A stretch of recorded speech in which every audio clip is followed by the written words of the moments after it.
Hi, good morning, everyone. So we have discussed about the veto powers of the President of India. We were discussing about clemency powers of the President. We'll continue our discussion from there. There is one student who's asked an online student who's asked a question. So the question is that, see, first and foremost, अगर कोई भी ऐसा situation होगा, exception होगा, तो I will let you know, है ना. One second is question आज मेरे को समझ में नहीं आता कैसे आप लोग ऐसे क्वेश्चन जनरेट कैसे होते हैं सवाल दिमाग में. So question is for the removal of judge of High Court and Supreme Court, if the resolution is sent to President for approval and if the President sends it for reconsideration, then will it have to be passed by both the houses again. First and foremost, this is not a legislation. This is a resolution of both the houses of the Parliament. So there is no option of the President of India to send it back to the House for the reconsideration. ये कोई bill नहीं है, ordinary law की बात नहीं हो रही है यहाँ पे, एक रेजोल्यूशन है. ठीक है. On top of that, if you read the constitution, there is no such power that has been given to the President of India that he may send back a resolution which has been passed by both the houses of the Parliament for the consideration. So there is no question of any such situation which is arising. So don't try and unnecessarily, अपने दिमाग के जो घोड़े हैं उनको थोड़ा सा control कीजिए, है ना. You can't be just relating to concepts here and there and just mixing them up and thinking कि किसी भी कॉन्सेप्ट को किसी भी कॉन्सेप्ट के साथ लगा देंगे. हमने जो reconsideration of the parliament, reconsideration of the parliament के लिए बात करी थी, that was with respect to an ordinary bill. That's not with respect to a resolution which has been passed by both the houses of the Parliament for removal of the High Court or a Supreme Court judge. There are no such powers that the President of India possesses that he may be able to send it back to the House for the reconsideration. What I basically meant to say was that as far as the High Court or the Supreme Court judge removal is concerned, there is one more formality which is there. That is, the President of India has to finally approve, and only when the the President of India gives his signature to the resolution passed by both the houses of the Parliament does it come into effect. Why I pointed that out was because there is this one additional formal step that is there. One is that, and the second reason is that it may be possible that the executive may try and delay a particular judge being removed from the position. Okay, that is the reason because of which I brought up this point. There is no other reason that you need to mix this concept up with the powers of the President of India to send a bill back to the Parliament of India for reconsideration. Anyway, so we have discussed about the various clemency powers that have been given to the President of India. Right, I discussed with you the powers to pardon, which essentially is powers to excuse a person. Then we discussed about commutation, which means that the life imprisonment may be given in case of a person who has been given death punishment. A death penalty may be commutated to a life imprisonment. Then there is power of remission, which essentially means that the number of years or the duration of the punishment that has been provided may be reduced, right? And we have discussed about reprieve as well as respite as well. Have I dictated you notes related to this? No. So just take down notes first related to this, and then I'll proceed further to discuss about difference between the pardoning powers of the President and the Governor, because Governor has also been given the pardoning powers under Article 161 of the Constitution, but there is slight difference in the pardoning powers of the President and the Governor. So please write down first with respect to pardoning powers or clemency powers of the President of India. Please write down under Article 72 and 161 of the Constitution. Under Article 72 and 161 of the Constitution,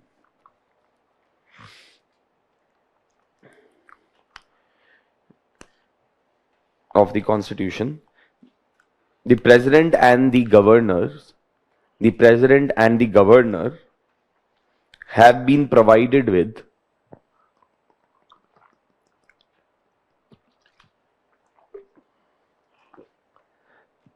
the president and the governor have been provided with clemency powers,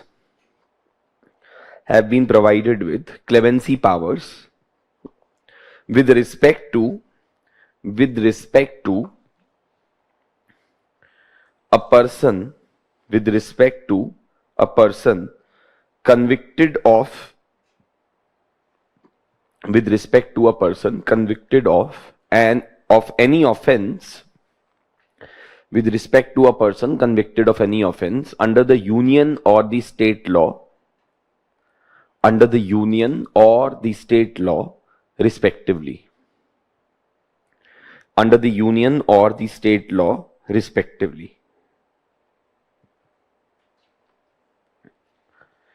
This power is not a discretionary power.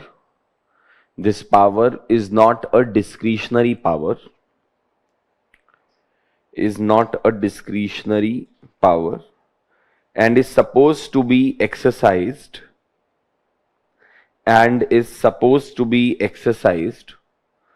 the aid and the advice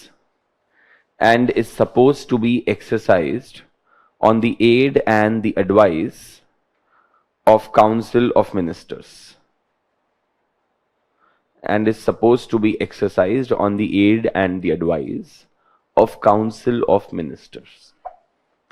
Now, first write down about the pardon.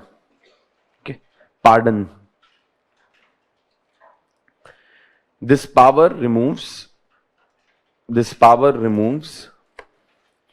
both the sentence and the conviction.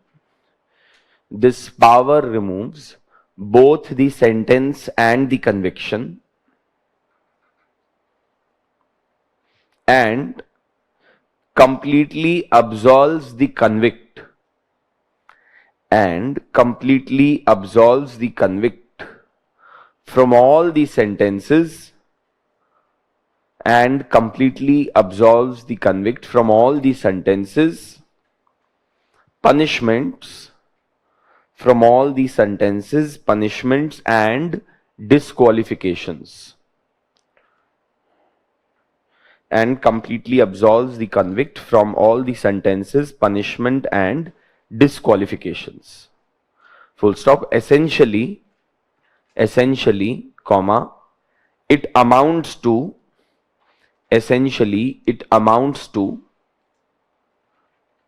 turning the clock back.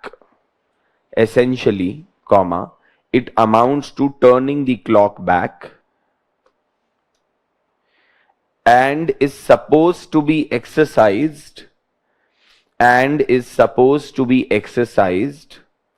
only in exceptional circumstances.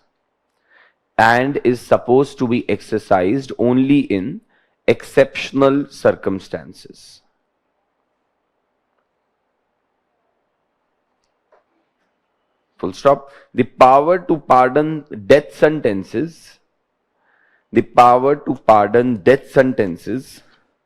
is only provided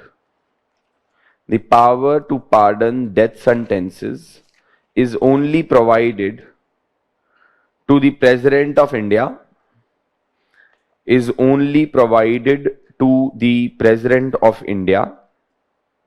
and is not available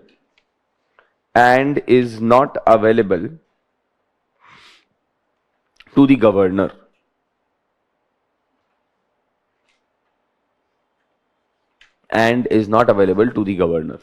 Now, pardoning power is essentially the power to pardon, means the powers to excuse a person for the crime that may have been committed by the person. It essentially means that not only the sentence of the person, that is whatever punishment he has been given, but even his conviction in that offense would be removed from his records. So it's almost as if the clock has been turned back as to before that particular crime or that offense was committed by an individual. This is of course supposed to be exercised only in exceptional circumstances, because आप completely absolve कर दे रहे हो आदमी को. उसको sentence भी नहीं मिलेगा, उसको कन्विक्ट भी नहीं डिक्लेयर किया जाएगा, and any disqualifications that may arise due to his conviction may also be removed as a result of this pardon. But what we need to keep in mind is that this pardoning power is different in case of president and the governor. President has been given pardoning power in case of death sentences as well. If someone has been given a death sentence, president can pardon that and can let the person go completely free. The governor cannot do so in case of a death sentence. He can commutate a death sentence. Okay, but he cannot pardon a death sentence. He may pardon any other crime also. He may pardon any other sentence also. Let's say if a person has been given life imprisonment, the governor may pardon the life imprisonment. But as far as the death sentence is concerned, the governor does not have any powers to pardon a death sentence. Now, if you read Article 161 and 72 and compare it, you may not be able to find this aspect very clearly written, because Article 72 is a very detailed provision. 72 states that the president shall have power to grant pardons, reprieves, respite, or remissions of punishment, or to suspend, remit, or commute the sentence of any person convicted of any offense. बस इतना ही लिखा है, पर उसके बाद भी और चीजें लिखी है ना. When you try to look at the powers of the governor, वहां पे it is written this, and then it says against any law relating to a matter to which the executive power of the state extends. So if a person has committed a crime against a state law, the president of India does not have powers to use his clemency powers. The governor will use his clemency powers. But if a person has committed a crime which is against a union law, then the president only would have powers to exercise clemency powers. एक तो ये difference है president और governor की clemency powers में. Difference ये है that president may issue clemency in cases, mercy in cases of an offence committed against a union law, whereas governor will issue clemency or mercy in case of an offense committed against a state law, है ना. तो ये तो एक difference है basic. दूसरी चीज ये है, अगर आप प्रेसिडेंट के केस में देखोगे, it says in all the cases where the punishment और sentence is by a court martial. Governor के केस में ऐसा नहीं लिखा है कहीं पे भी. What that basically tells us is that in case if person has been punished as a result of the process of court martial, which is when the trial has occurred in a armed forces tribunal. armed forces के खुद के भी tribunal होते हैं, right. Court martial कहते हैं जिसके जो पूरे प्रोसेस को. सो कोर्ट मार्शल के केस में अगर किसी आदमी को कन्विक्ट किया गया है तो only the president of India can issue clemency. Governor के पास ये क्लेमेंसी पावर नहीं है, केवल प्रेसिडेंट के पास ऐसी क्लेमेंसी पावर एग्जिस्ट करती है. दूसरी बात यह है, in all the cases where the punishment और sentence is for an offence against any law relating to a matter which the executive power of the union extends. ये तो बहुत क्लियर है. And third is also important, in all the cases where the sentence is a sentence of death. In cases of pardon, जो death sentence है वो president pardon कर सकता है, गवर्नर उसको कम्यूटेट कर सकता है, कोई दिक्कत नहीं है. But governor can not pardon a death sentence is what you need to keep in mind. Okay, now it may not apparently become clear from this, but Supreme Court through its various judgments has clarified on this that the governor does not have powers to pardon a death sentence. He can commutate a death sentence if he wants to, whereas the president alone has powers to pardon a death sentence, including even commutation of a death sentence. ठीक है. The other thing which we need to keep in mind then is, अगर आप आगे देखोगे, nothing in subclause A of clause 1 shall affect the powers conferred by law on any officer of armed forces of union to suspend, remit or commute a sentence passed by a court martial. It is possible that even some other officer of the armed forces may also have been given the powers with respect to the sentence given to a person in court martial. So that is not going to be affected as a result of the exercise of this power by the president. एक चीज और दिमाग में रखने की जरूरत है, that this power of the president and the governor is a parallel power. ठीक है, तो ऐसा नहीं है कि let's say if the governor rejects the president can not accept. Let's say बहुत बार जो कन्विक्ट्स होते हैं वो दोनों गवर्नर और प्रेसिडेंट दोनों के पास मर्सी पिटिशन भेजते हैं। Governor let's say rejects the commutation के लिए रिक्वेस्ट, अगर किसी ने भेजी है, डेथ पेनल्टी दी गई है, कोई बोल रहा है कि सर मेरे को माफ कर दो, please commutate it to life imprisonment, governor rejects it, president accepts it, it will be accepted. Let's say president rejects it, governor accepts it, then also it will be accepted. Governor accepts it, president accepts it, then also it will be accepted. Governor rejects it and the president also rejects it, it will be rejected.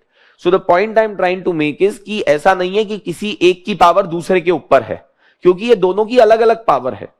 President की power है union law के खिलाफ और governor की power है state law के खिलाफ। What if someone commits a crime against a concurrent law?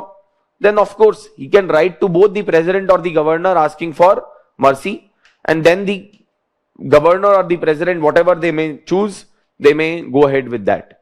But there is no effect that the exercise of the governor's clemency power would have on the exercise of the clemency powers of the president of India. ये आप बात दिमाग में रख लीजिएगा, ठीक है।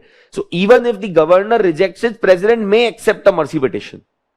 And even if the president rejects it, the governor also may accept a mercy petition. और ऐसा नहीं होगा कि भाई president is a higher body or governor is an appointee of the president of India, so therefore president's opinion will prevail. There is nothing like this. Please keep this in mind, right? And as I said that in case of death sentence, only the president of India can pardon it, but commutation can be done by the governor as well. There is absolutely no difficulty in that. Okay. Is that clear to everyone? So this is very, weird to look at it, because if you read the language of 72, it does not clearly tell us that only the president has powers to pardon a death sentence. उससे ये समझ में आ रहा है कि death sentence के regarding सारी powers president के पास है, बट ऐसा नहीं है। Supreme court says that president has powers exclusively to only pardon a death sentence. Commutation of a death sentence can be done by both the governor as well as the president. Okay. It may not apparently become clear by reading this, but I am telling you this on the basis of the judgments of the court. Now, please write down further. Write down about remission. Remission.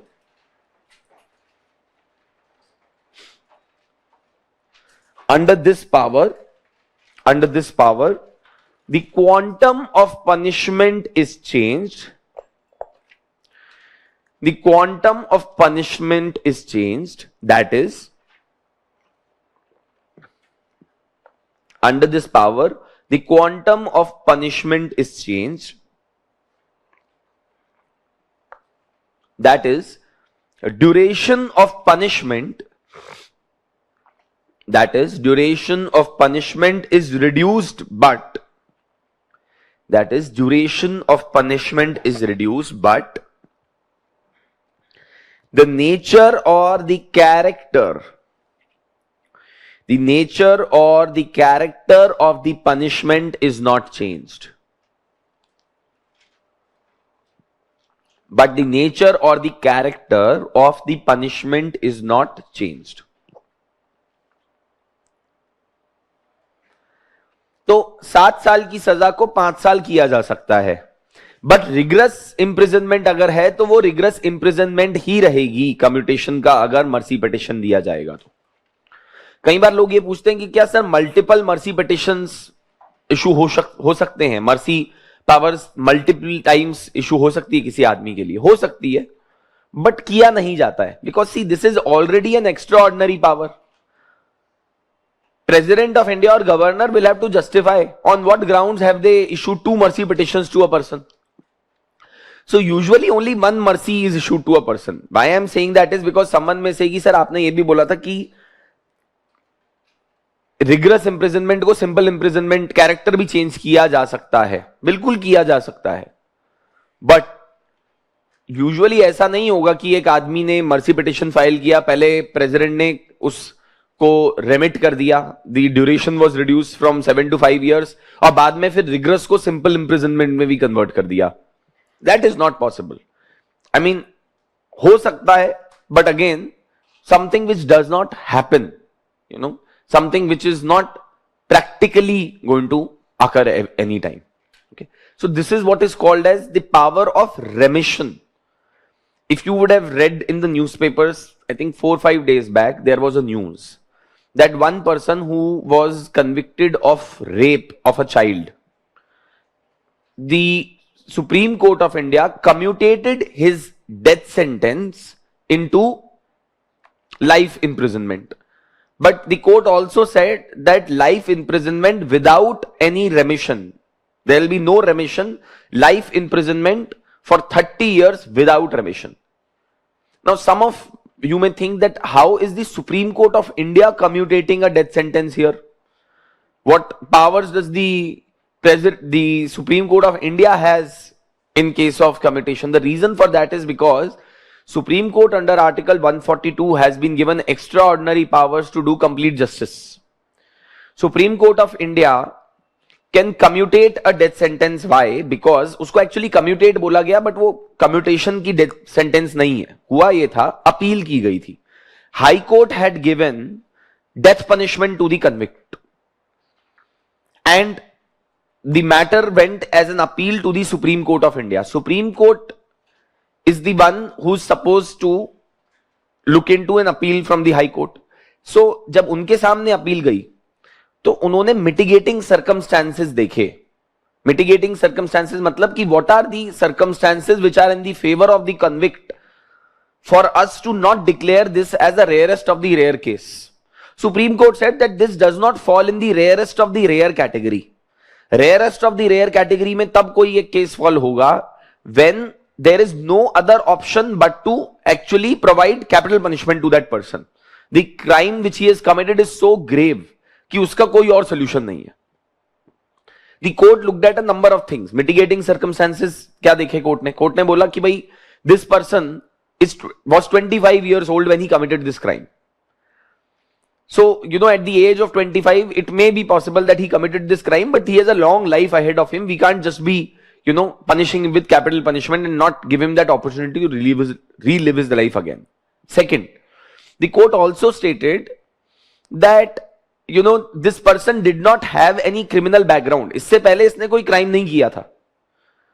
So therefore, that also becomes a factor in our mind. अगर ये repeated या habitual offender होता, then probably that would have been a different thing. But because this is the first time he has committed a crime, we can't be so severe that we give him capital punishment.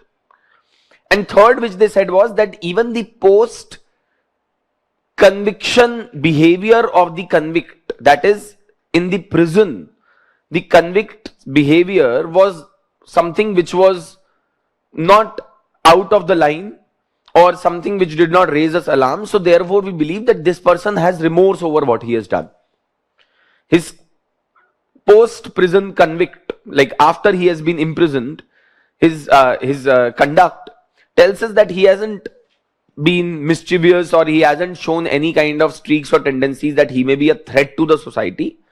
So we believe that this does not fall in the case of rarest to rare category, and therefore we are saying that he should not be provided death punishment, even though this was a case of rape against a minor.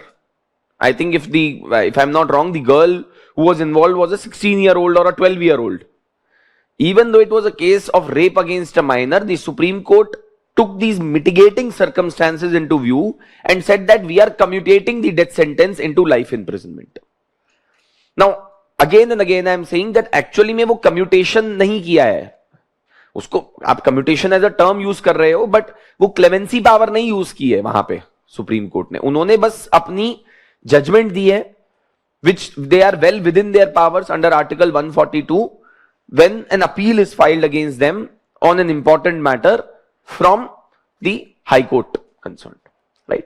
So, because some of the students in some other batches came and asked me that how can the Supreme Court of India commutate a death sentence? They can commutate, but वो term commutation ही use होता है. But that they have not done by using mercy plea powers of the president. वो तो president या governor की ही mercy plea powers है. वो एक कोर्ट वैसे भी एक्सरसाइज नहीं कर सकती. Is that clear? right? Now third, please write down commutation. Commutation. It changes the type of punishment. It changes the type of punishment from death penalty to life imprisonment. It changes the type of punishment from death penalty to life imprisonment.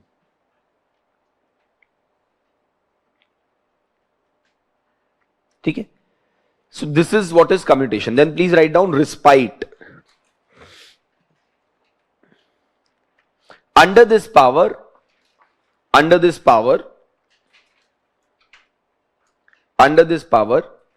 either the nature or the quantum of the punishment may be changed. Under this power, either the nature or the quantum of this punishment may be changed into a lighter one, due to certain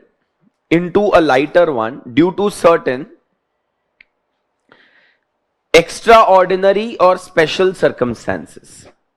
Due to certain extraordinary or special circumstances.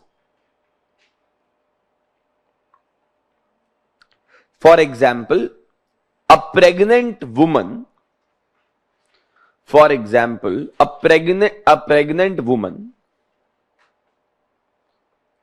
may be given a respite and rigorous imprisonment changed into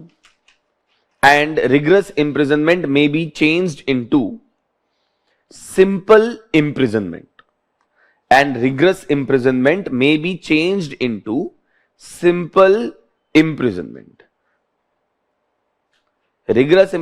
होती है कैदे बामशक्कत, which is basically nothing but where आपसे hard labor करवाई जाती है jail के अंदर. That is what is rigorous imprisonment. Simple imprisonment is simple imprisonment. You are made to live like any other prisoner, and you of course need to do labor, but you are not made to do hard labor. ठीक है? Hard labor will be like पत्थर तोड़वाना, right? It could be like कुएं खुदवाना or something like that. Those kind of things will be rigorous imprisonment. So, due to certain special circumstances, either the quantum may be reduced or the nature of the punishment itself may be changed into a lighter one in case of respite. And then you please write down reprieve.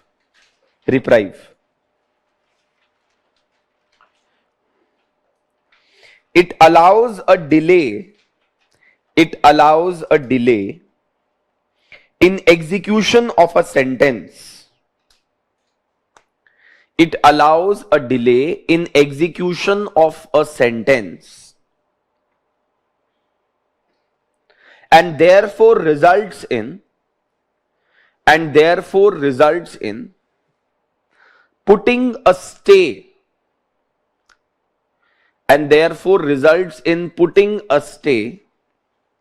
for a temporary period.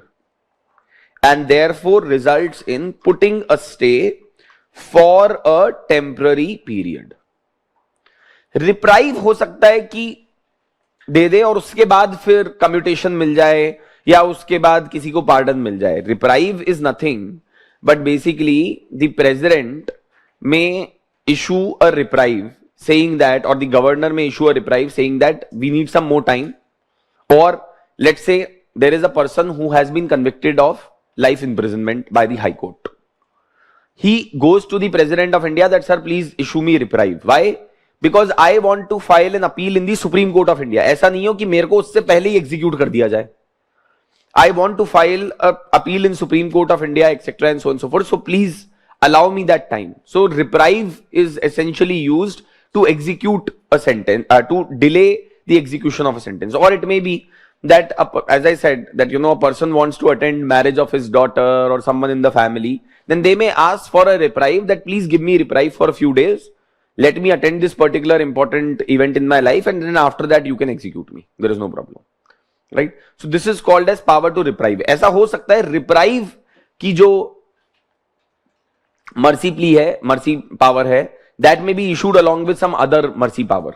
But अगर कोई बोले कि sir commutation भी कर दिया और commutation के बाद उसको रेमिशन भी कर दिया, वो चांसेस बहुत कम होते हैं. Those are very very rare chances, because then the governor or the president would have to justify कि आप एक prisoner के ऊपर ही इतनी दया क्यों दिखा रहे हो. What is the reason for you to show such kind of mercy on only one prisoner? Okay, so this is the meaning of various mercy powers that have been provided to the president and the governor under the Indian Constitution.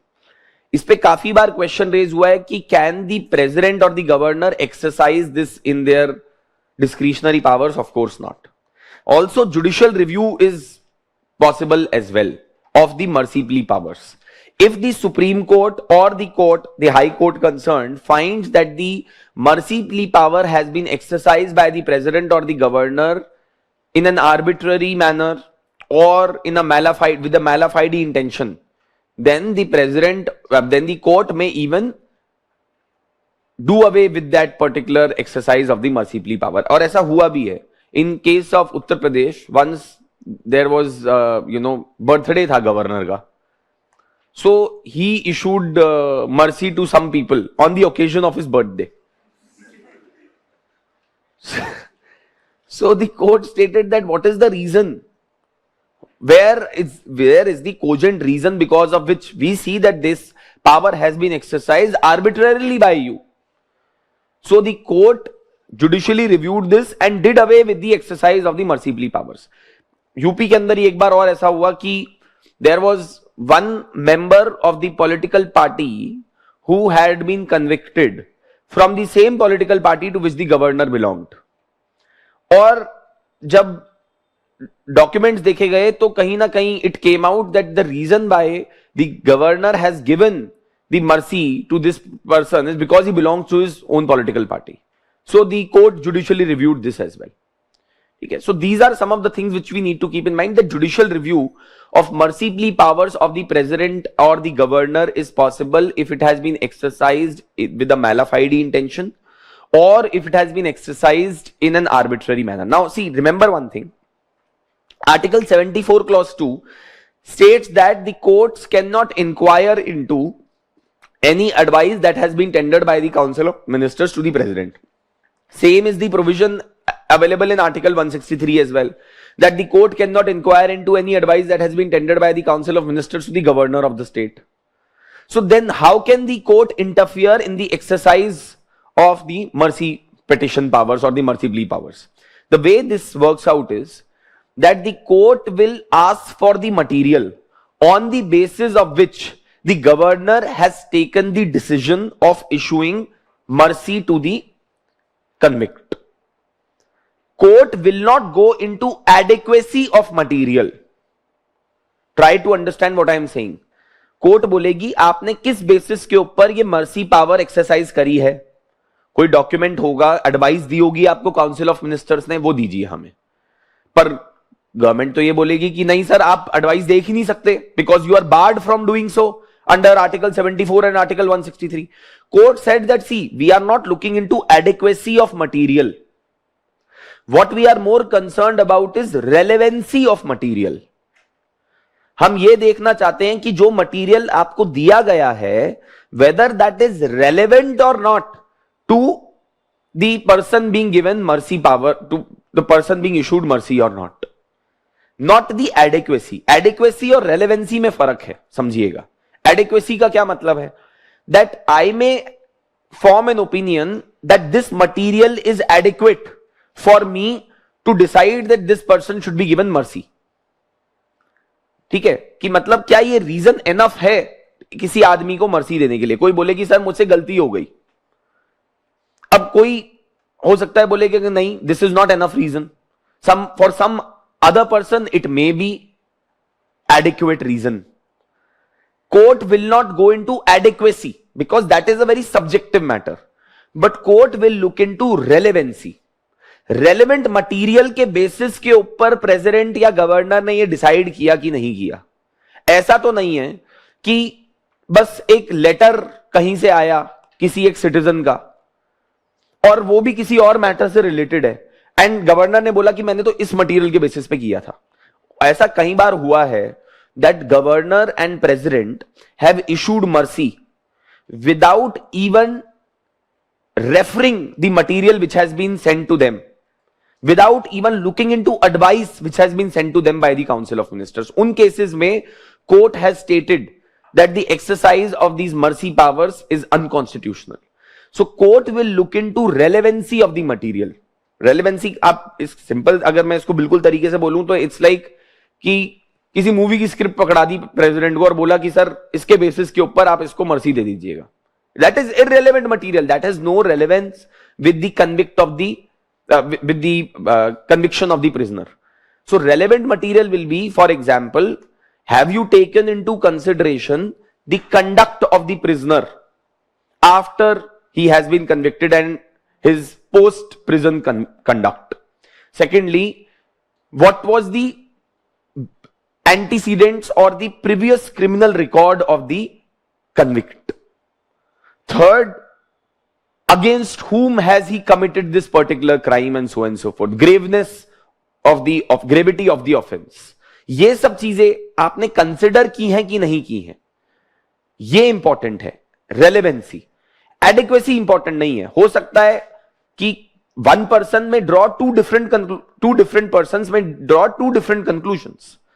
One person may say that as per me the post imprisonment conduct of the convict is not enough to give him mercy. Someone else may draw some other conclusion. Conclusion can be different. Adequacy is not the question. The question on which the court can look into is the relevancy of the material. Do you get what I am trying to say? Relevancy होनी चाहिए उस material की। क्या आपने ये 4-5 factors consider कर लिए? Conclusion क्या निकाला वो अलग बात है, वो आपका प्रेरोगेटिव है। आप एग्जीक्यूटिव हैं, काउंसिल ऑफ मिनिस्टर्स हैं, that is your prerogative. We are not going to interfere into that. हम नहीं इंटरफियर कर सकते as courts, but we can definitely interfere into कि किस रीजन के बेसिस पे आपने ये दिया है। क्या वो रीजन एडिक्वेट था, नहीं था, does not matter. Clear? So now please write down difference between mercy plea powers और clemency powers of governor and president. Difference between clemency powers of governor and president.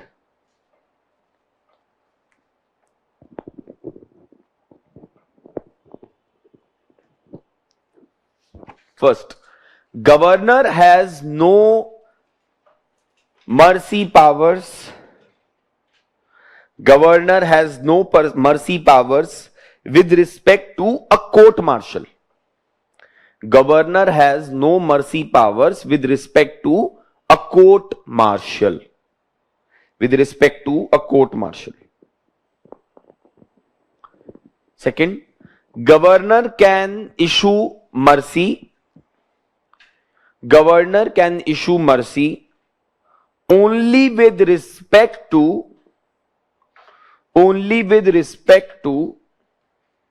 offense committed against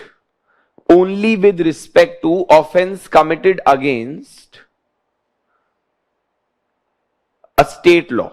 Only with respect to an offense committed against a state law.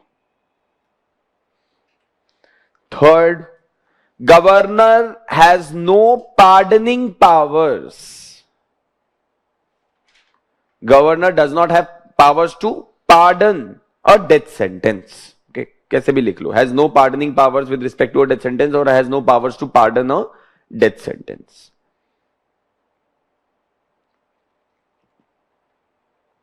ठीक है। Now the court has also stated that these are some of the reasons that may be taken into consideration by the governor और the president while deciding whether a person should be issued mercy or not. What are those factors? So please write down factors to be taken into consideration. Factors to be taken into consideration while exercising the pardoning powers. While exercising the pardoning powers.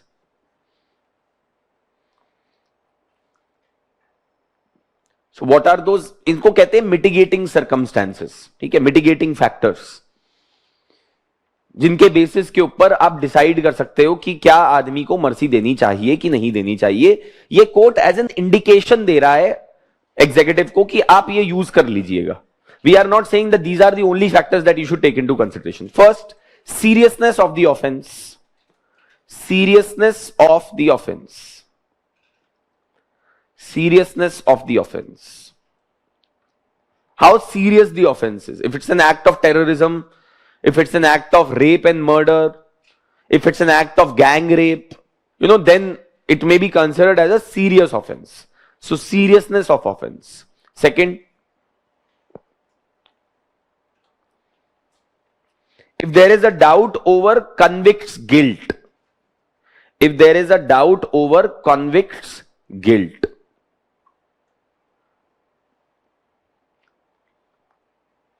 Because I have told you that no judicial system is free from errors. It is possible that conviction of a person may not be beyond reasonable doubt.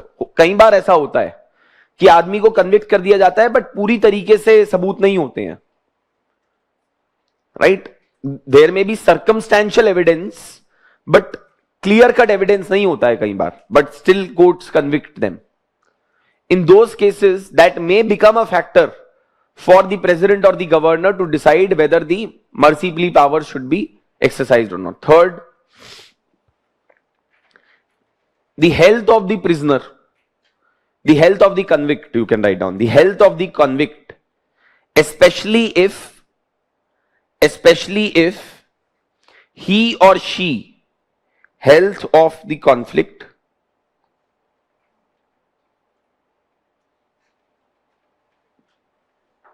especially if he or she is suffering from a serious illness. Especially if he or she is suffering from a serious illness. So if a person is suffering from a serious illness, that may become a factor to decide whether that person should be given mercy plea or not. If someone is already, let's say, suffering from cancer and it's a terminal stage of cancer, then what will you do by keeping that person in prison? Anyway, that person is going to die within a few months. So you may let him live free, because if, let's say, it has been told by a doctor that this person will not live beyond 6 months anyway. Cancer के अंदर बहुत सारी terminal 3 stages में ऐसा ही होता है.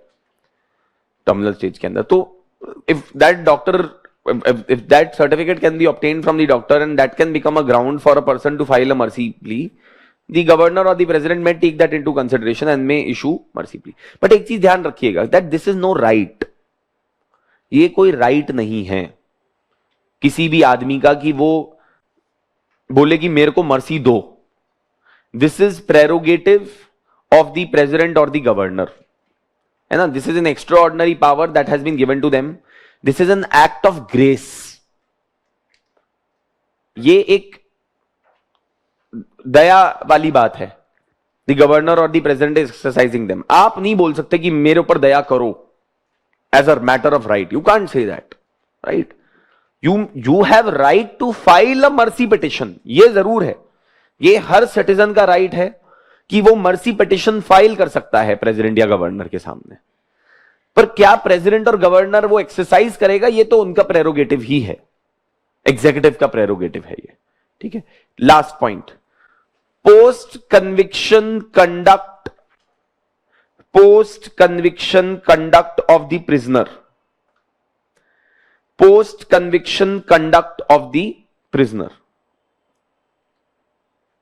ठीक है. एक और पॉइंट है, sorry, last point, the effect of carrying out the punishment, the effect of carrying out the punishment on the society, the effect of carrying out or executing the punishment on the society, and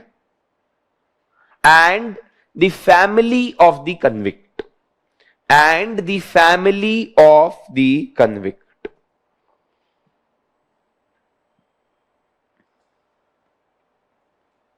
And the family of the convict. So let's say if there is only a single breadwinner of a particular family और उसको death penalty दे दी गई है, that may become a ground for the governor or the president to take into consideration कि यार ये एक अकेला आदमी है जो कि कमाता था और ये भी मर जाएगा, so then there will be no one which will be left in their family. What will happen to this guy's family? That may be a ground for consideration. Similarly, what will be the impact on the society? You know, say for example, Nirbhaya rape convicts also asked or filed mercy plea in front of the President of India and the Governor as well. ठीक है, तो उन्होंने दोनों के सामने file किया, specially president के सामने. सो president must have taken into consideration that see the collective conscience of the society had been shaken as a result of this particular rape case. It had become a big news. All the people in the country had got to know about it. If now I let go of this person or these people, then it will set a bad example in the society. So what is the impact which it will have on the society can also be a very important consideration in the exercise of the mercy plea powers by the president. Right? So this is another thing which we need to keep in mind.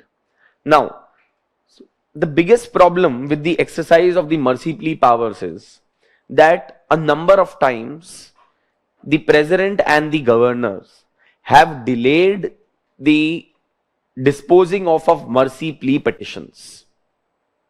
There have been delays which have been as long as 20-30 years. In case of Rajiv Gandhi's killers only, you can say that they have been on death row for more than 20-30 years now. Right? It's going to be 33 years now since they have been on death row. And they have still not been executed. Now, this, whether this is correct or not is a question. Because see, Constitution says that your life can be taken as per procedure established by law. Law कहती है कि आपने अगर crime commit किया है तो आप उसको पनिशमेंट दीजिए. पर लॉ ये नहीं कहती है कि आपने क्राइम कमिट किया है तो आपको टॉर्चर किया जाए, रोज आपको तड़पाया जाए. Every day is like death for you. Because every night you sleep, you don't know whether you will see the morning sun or not.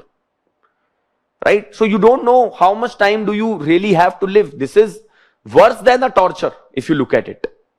Right? Because you are keeping the person hanging by a thread. Say for example, what happened in case of Afzal Guru. See, he was on death row for a large number of years, more than a decade.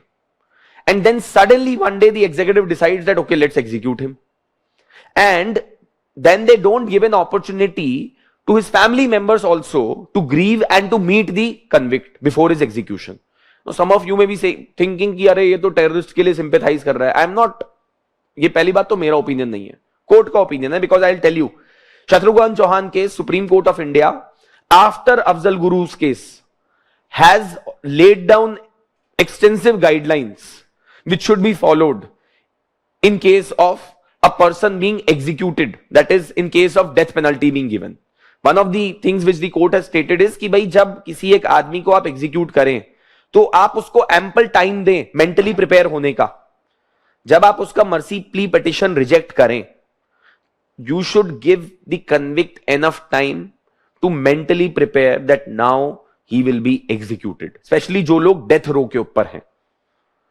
ऐसा नहीं कि आपने आज mercy petition reject किया और कल उसको फांसी चढ़ा दिया. आपने उस आदमी को टाइम भी नहीं दिया मेंटली प्रिपेयर होने का कि यार मेरी अब death penalty is inevitable, it has been rejected by the president also and there is nothing which can be done now. Secondly, you should allow even the family of that convict to meet him for the last time and convey this message to them as well that we are executing your family member now. It's all over. Right? In case of Afzal Guru's death, some of the things which happened were wrong. Why? Mercy petition reject हो गया, नहीं हुआ, वो तो prerogative है executive का. And there was anyway a very serious crime which had been leveled against him, attack on the Indian parliament. So there was absolutely no way that there was going to be any mercy which would be issued to him.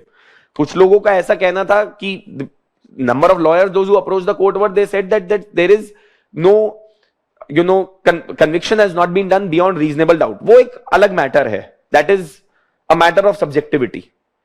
But what went wrong in that case was that, one, when they rejected the mercy petition, they did not give enough time to the convict. Now some people may say कि अरे terrorist का क्या human right? In a country which is ruled by a rule of law, everyone has a human right. You can't say कि terrorist का क्या human right? Because see, then there will be other persons also जो कि terrorism का crime नहीं किया होगा, कुछ और crime किया होगा, they will also be executed the same way. See, law has to be same for everyone. You can't have this कि यार नहीं इसके लिए तो अलग होगा, उसके लिए अलग होगा. You can't have that. That is one. Right? Secondly, ultimately, he is also son, he is also father, or he is also husband or whatever of someone. उन्होंने क्या गलती करी है? What has the family done wrong? Why are you punishing them for the crime that has been committed by this individual? At least let them grieve over it. Let them get mentally ready that our person is going to be executed now. Right? So उसी के बाद, और सिर्फ I'm giving you one example of Afzal Guru, but there have been several other examples as well in India where mercy petition 10-10, 12-12, 15-15 साल delay करते रहे और suddenly फिर एक दिन मर्सी पिटिशन रिजेक्ट हुआ और उसके अगले दिन आदमी को एग्जीक्यूट कर दिया जल्दीबाजी के अंदर. This court has stated is wrong. Now the other thing is that there are mercy petitions that have been pending in front of the court for more than 20-30 years in so many cases, which as per many is not according to the principle of natural justice, which according to people is not just fair and reasonable. If you remember, we discussed in Article 21 that the procedure established by law itself should be just, fair and reasonable. This is not fair and just that you are keeping a person on death row for 30 years and then finally executing him one day. Because the person is hanging by a thread every day thinking that whether I will be living tomorrow or not. So, a matter reached the Supreme Court of India in 2013 in Devinder Singh Bhullad case. Whether delay in execution of mercy petition or delay in disposing of mercy petition can become a ground for the Supreme Court to commutate a death sentence into life imprisonment. अगर executive इतना time ले रहा है, तो can that be a ground? Because बार-बार आदमी को torture किया जा रहा है. Now, in Devinder Singh Bhullad case, Supreme Court of India stated that delay in disposing of mercy petition can be a ground for commutating death sentence into life imprisonment. हम ये कर सकते हैं, ये हमारे पास extraordinary power है justice करने की. किसी के साथ injustice हो रहा है तो हम रोक सकते हैं. But this cannot be done in case of terrorist offenses. अगर किसी ने terrorism का act किया है तो उसके खिलाफ डिले होता है तो कोई दिक्कत नहीं है. But this was found to be a faulty judgment by the Supreme Court. Court 2 years later reversed this judgment and said that the judgment in Devinder Singh Bhullad case was wrong. It does not matter whether the person is convicted of terrorism or rape or murder or dacoity. If there is an unnecessary delay that has taken place in disposing of the mercy petition of that person, then it can be a ground for commutation of death sentence into life imprisonment irrespective of the crime which has been committed by the person. Because the court states that in a country that is ruled by a rule of law, you can't be differentiating कि यार इस आदमी ने ये crime किया है तो चलो इसको torture करते हैं. You can't do that. Crime तो crime है, punishment मिल चुकी है उसको. You can't now differentiate on the basis of the reason for which the conviction has occurred. Whatever be the reason, conviction तो same ही है. Rape किया तब भी capital punishment मिला है. टेररिज्म का एक्ट किया तब भी कैपिटल पनिशमेंट मिला है. मर्सी पिटिशन रिजेक्ट हो गया है या नहीं हुआ है, अगर डिले है मर्सी पिटिशन के रिजेक्शन में, that can become a ground for us to commutate the death sentence. Okay, so please give the heading, can delay be a ground, can delay be a ground for commutating death sentence. Can delay be a ground or a possible reason for commutating death sentence? Delay in disposing of mercy petitions. In Devinder Singh Bhullard case, this was a judgment from 2013. In Devinder Singh Bhullard case, Supreme Court of India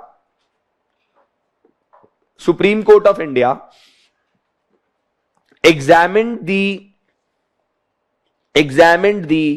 concern raised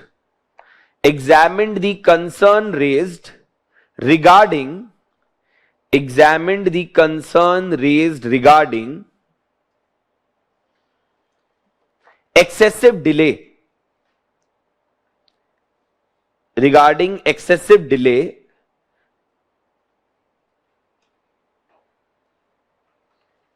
in disposing of mercy petitions. Excessive delay in disposing of mercy petitions.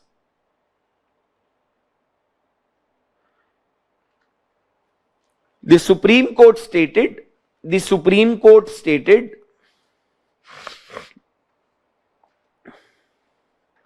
that delay in disposing of mercy petition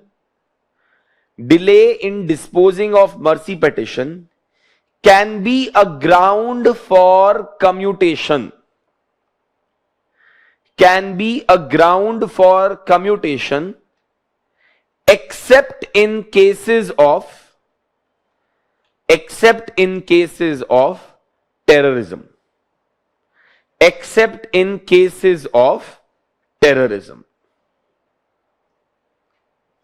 Except in cases of terrorism. Right? Now, please write down Shatrughan Chauhan case 2014. Shatrughan Chauhan case 2014. The Supreme Court overturned the judgment. Given in Bhullard case. The Supreme Court overturned the judgment given in Bhullard case. Bhullard is BHULLAR. Okay. Given in Bhullard case, and stated that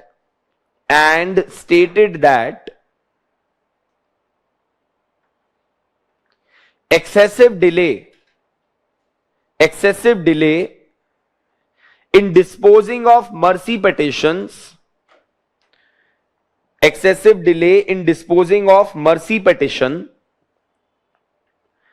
can be a ground for commutation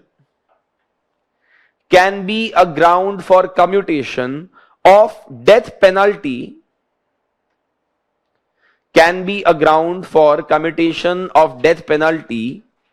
to life imprisonment irrespective of the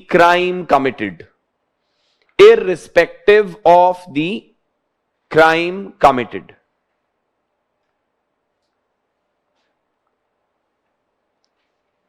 The court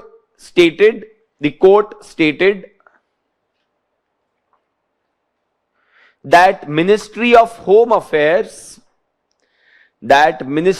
Home Affairs should place a petition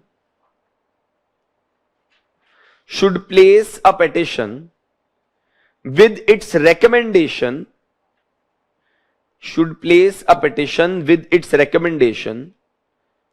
as soon as possible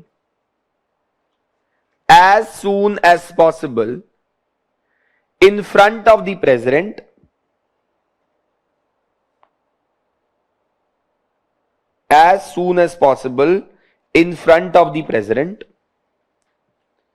Next, there should be at least 14 days delay. 14 days. There should be at least 14 days between the rejection of mercy plea,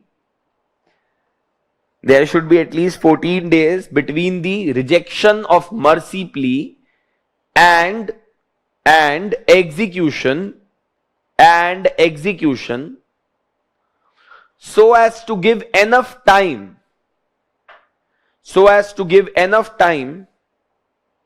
to the convict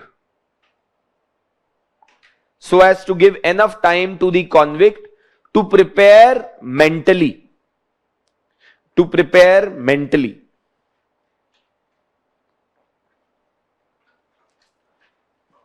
Further, rejection of mercy plea must be communicated.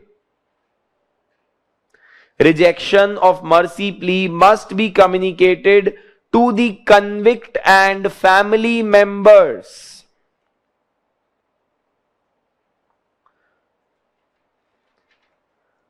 Must be communicated to the convict and family members in writing.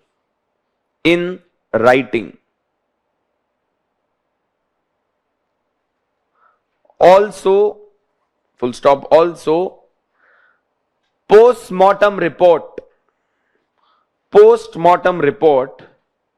must be handed over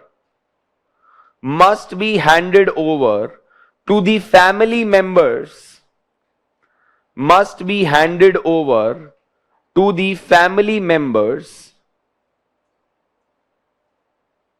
after execution.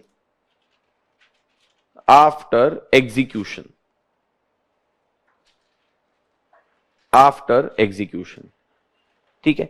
Now please give the heading Judicial Review of Clemency Powers. Judicial Review of Clemency Powers.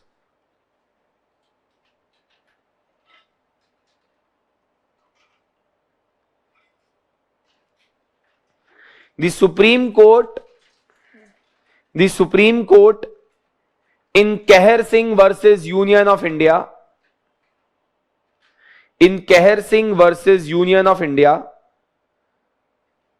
held that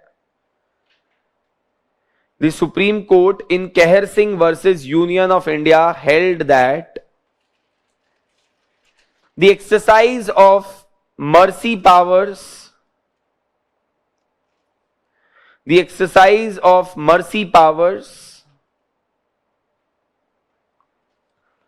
is open to judicial review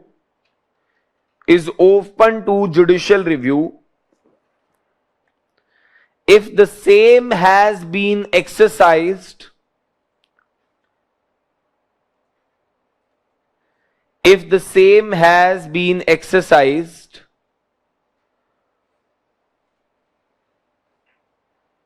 on the basis of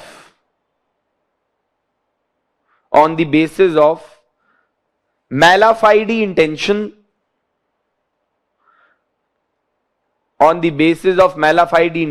or has been obtained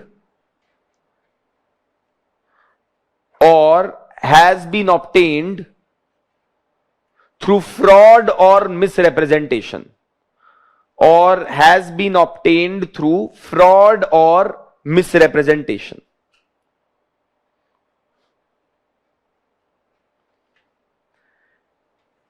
Full stop. Write down further.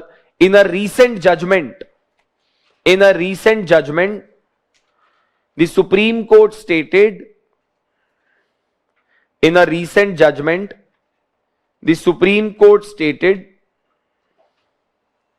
that considerations of caste, religion,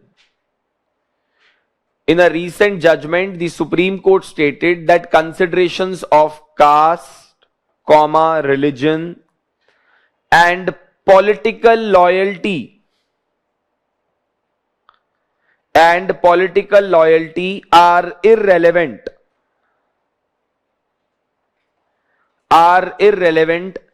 in the exercise of such powers.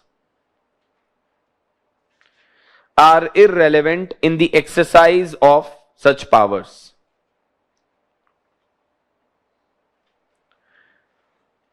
The court also held that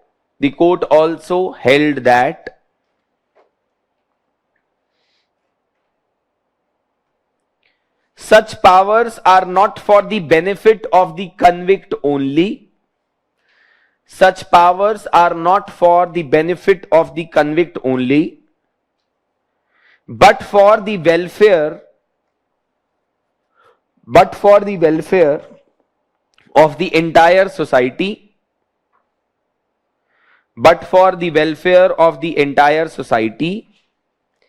and therefore should be exercised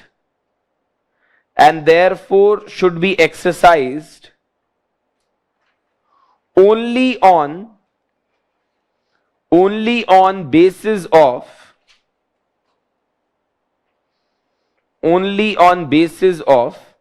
public consideration.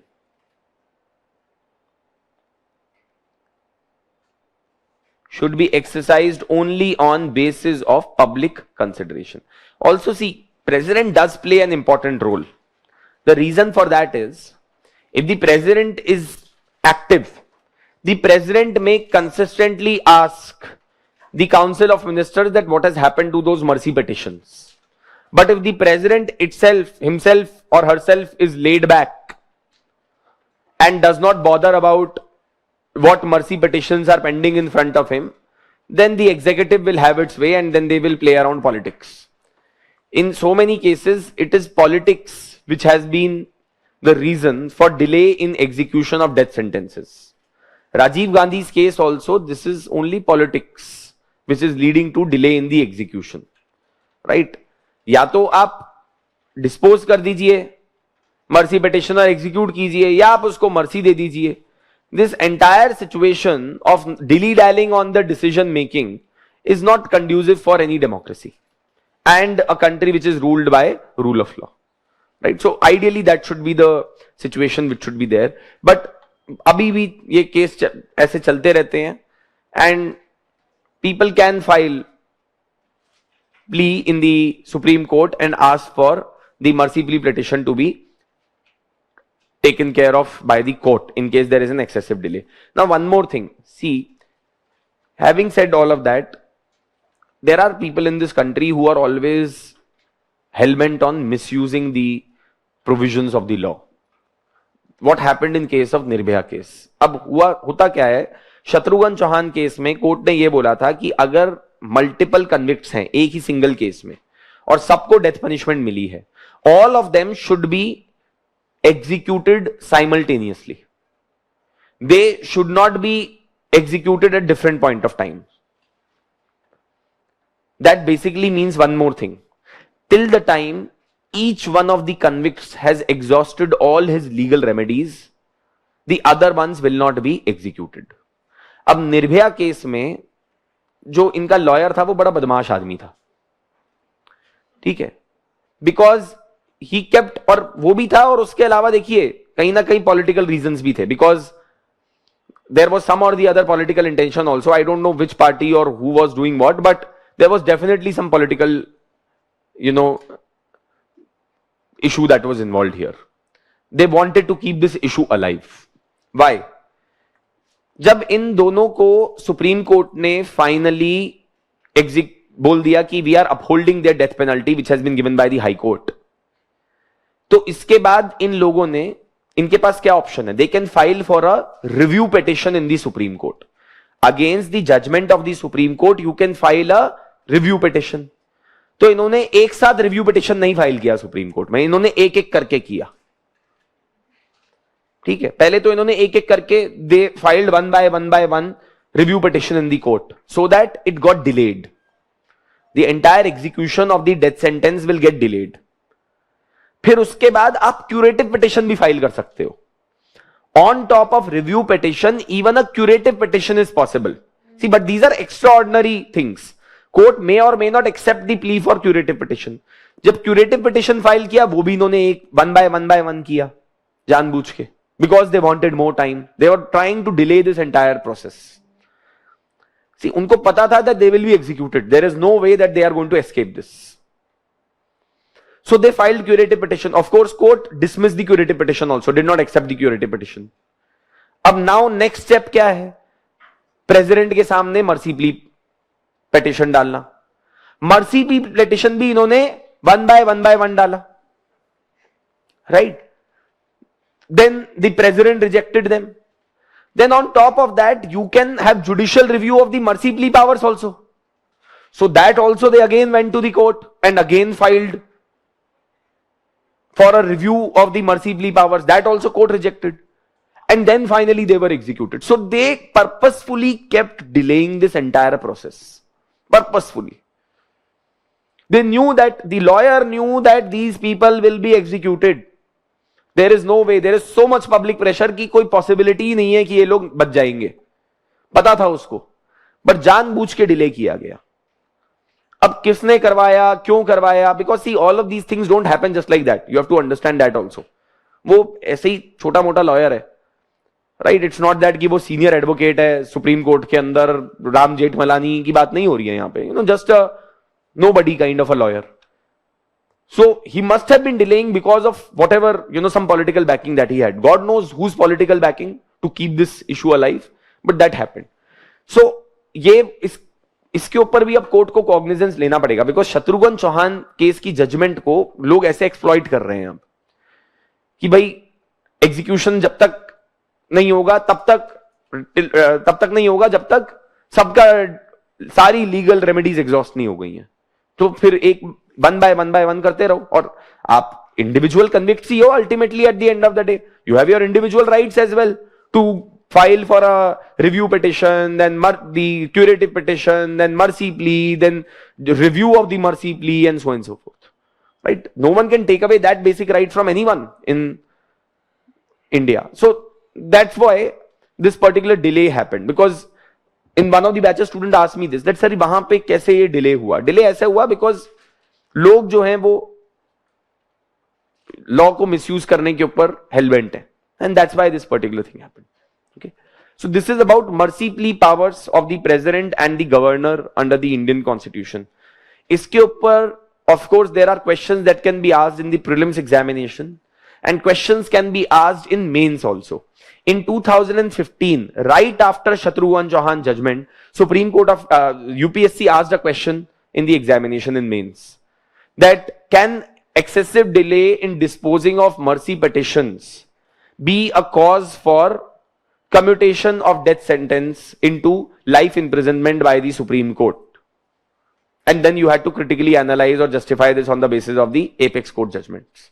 So you had to mention about all of these things, Bullard Singh judgment, and then similarly, the Shatrughan Chauhan judgment, and excessive delays that have been taken place. And see, it is a denial of Article 21, no doubt about it. Supreme Court says that if a person is not being executed and if his mercy plea has been kept hanging for a number of years, it is denial of Article 21 of the Indian Constitution. You are not giving him punishment as per procedure established by law. Law कहती है punishment दो. Law ये नहीं कहती है कि आप किसी एक आदमी को लटका के रखो और उसको पता ही नहीं कि whether he will be alive or not. That is not allowed by the law. Clear? Any questions? हाँ जी.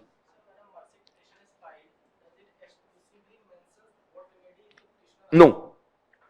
Good question. So when a mercy petition is filed, is there any specific remedy that you can ask for? No. You may mention that in your mercy plea, but whether the president or the governor will give you what mercy, it is their prerogative.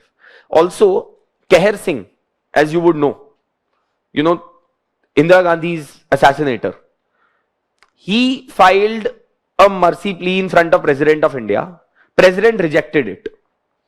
So then he filed a review in the Supreme Court asking that, sir, president ने तो मेरे से मिले ही नहीं president. How can he reject my mercy plea petition without hearing my oral petition? So the court stated that there is no right that you have कि आप सामने जाके ही president की mercy plea file करेंगे और oral petition का right नहीं है. आपने written petition दे दिया है president को, अब president ने dispose of कर दिया है, खत्म हो गई बात यहां पर. There is absolutely no right that is vested in you. that you will appear in front of President of India and then you will ask for mercy from the President and so forth. Right? There is no right that exists. This is an act of grace. And this is completely a prerogative of the executive. Also, see one more thing. Lot of people wrongly call this as judicial power of the president or the governor. This is not a judicial power. This is actually an extra judicial action. ये judiciary से कोई लेना देना ही नहीं है. आप इसको ये मत समझिएगा कि ये जुडिशरी के ऊपर एक्शन लिया जा रहा है कि सुप्रीम कोर्ट ने डेथ दे दिया और उसके बाद किसी ने उसको पार्डन कर दिया. नहीं. This happens through the exercise of an extraordinary power that has been given to the executive. So this is an executive power only. This is not a judicial power. Right? In case of K.M. Nanavati, as you people would know, you must have seen that movie Rustam or must have heard about it. K.M. Nanavati was a very decorated officer of the Indian Navy. And he was charged with murder. He was convicted for murder of his wife and her lover. Right? So and he was given death punishment. Capital punishment, because it was proven in the court that this is a cold-blooded murder. तो इसमें एक तो jury trial हुआ उस समय and all of that and stuff. बाद में he was convicted, but then he filed a mercy plea, and the mercy was given to him on the grounds of the fact that this was only the one crime that this person has committed. Look at this person's background and record and the service which he has rendered to the society and to the nation. And then there is a public sentiment also in his favor, which is saying that, see, what he did was wrong, but you have to look at the circumstances also under which he did whatever he did. And then you have to look at his conduct as well prior to the crime that he committed and after the crime that he committed. He's remorseful about it. That what he did, he knows is wrong, but it just happened, because of the circumstances that prevailed. So, he was given mercy. So, these kind of things can also occur. The public opinion can play a very important role, because ultimately this power is to be exercised for the consideration of the public interest. Okay. Any other questions? Okay. So, this is about the mercy plea powers of the President of India. Now, let's talk about the appointment of the Prime Minister and the relationship between the Prime Minister and the President and the relationship between the Prime Minister and the Council of Ministers. So first and foremost, let's talk about the appointment of the ministers. So for that, let us check Article 75 of the Indian Constitution. So appointment of the ministers of the government, appointment of the Prime Minister, the Council of Ministers, etc.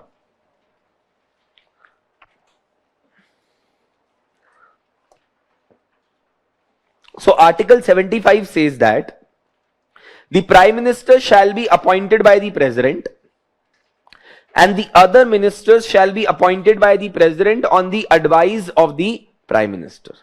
So what happens is that after the Lok Sabha elections are concluded, whoever is the largest political party, or if there is any party which is having a clear majority, the leader of that party is invited by the President of India to form the government. But I have told you that there may be chances or there may be cases where there may be a hung parliament as well, where there is no clear majority which has been given to any one political party or to any alliance. Then in those cases, President of India is supposed to exercise its discretionary power.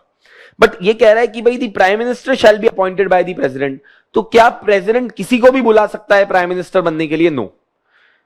We in parliamentary system follow what is called as conventions. And conventions say that the President of India should call that particular political party's leader which has possibility of forming the government at the center. Let's say that in 2019 elections, Congress won 50 seats, right? The President invited Rahul Gandhi to become the Prime Minister of the country. Can that happen? No. Can he do that? Yes, but will he do that? No. Should he do that? No. Convention suggests that no. Why? Because एकदम Gravely unconstitutional act होगा, ये time waste करने वाली बात है. He will invite Rahul Gandhi, Rahul Gandhi खुद ही मना कर देगा कि भाई मेरे को क्यों बुला लिया, मतलब 50 लोग भी नहीं है मेरे पास तो. One second is that, see, jokes apart, the point is that even if you call such a person to become the prime minister, ultimately he will have to face the Lok Sabha. He will have to get the confidence vote passed in favor of him. What will happen then? सबसे पहली चीज क्या होगी, जब government बनेगी तो उसके बाद प्रेसिडेंट का स्पीच होगा. President speech will happen in the parliament to address both the houses of the parliament, और उसके बाद प्रेसिडेंट स्पीच के ऊपर वोट ऑफ थैंक्स होगा. उस वोट ऑफ थैंक्स में फेल कर जाएगी गवर्नमेंट तो simply that will be a ground for the resignation of the government. So that cannot happen because number of times this doubt comes up. Can the president call anyone? No, of course not. President has to operate by parliamentary conventions, and parliamentary convention says that president should respect the opinion of the people of the country, which basically means that first the president should see is there any party which has a clear majority. तो पहली चीज president ये देखेगा if there is any, तो पहली priority होगी party with a clear majority. अगर clear majority के साथ पार्टी है तो वैसे ही कोई इशू नहीं है. That is the first priority that should be there. If that is not the case, is there any pre poll alliance with a clear majority?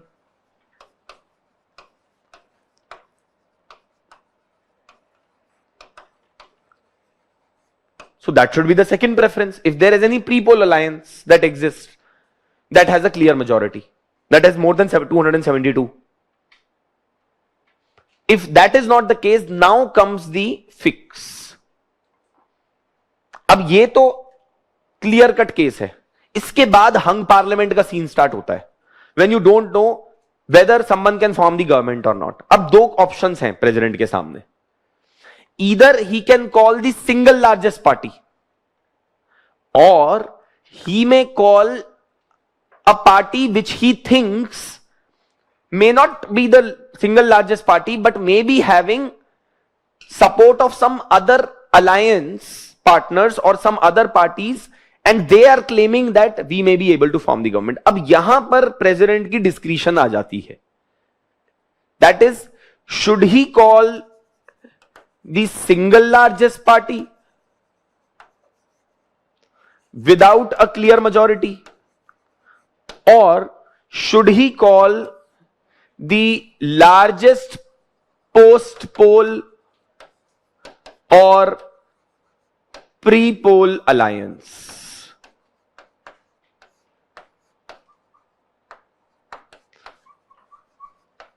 This is a prerogative of the President of India. कि क्या वो largest post poll alliance को बुलाए?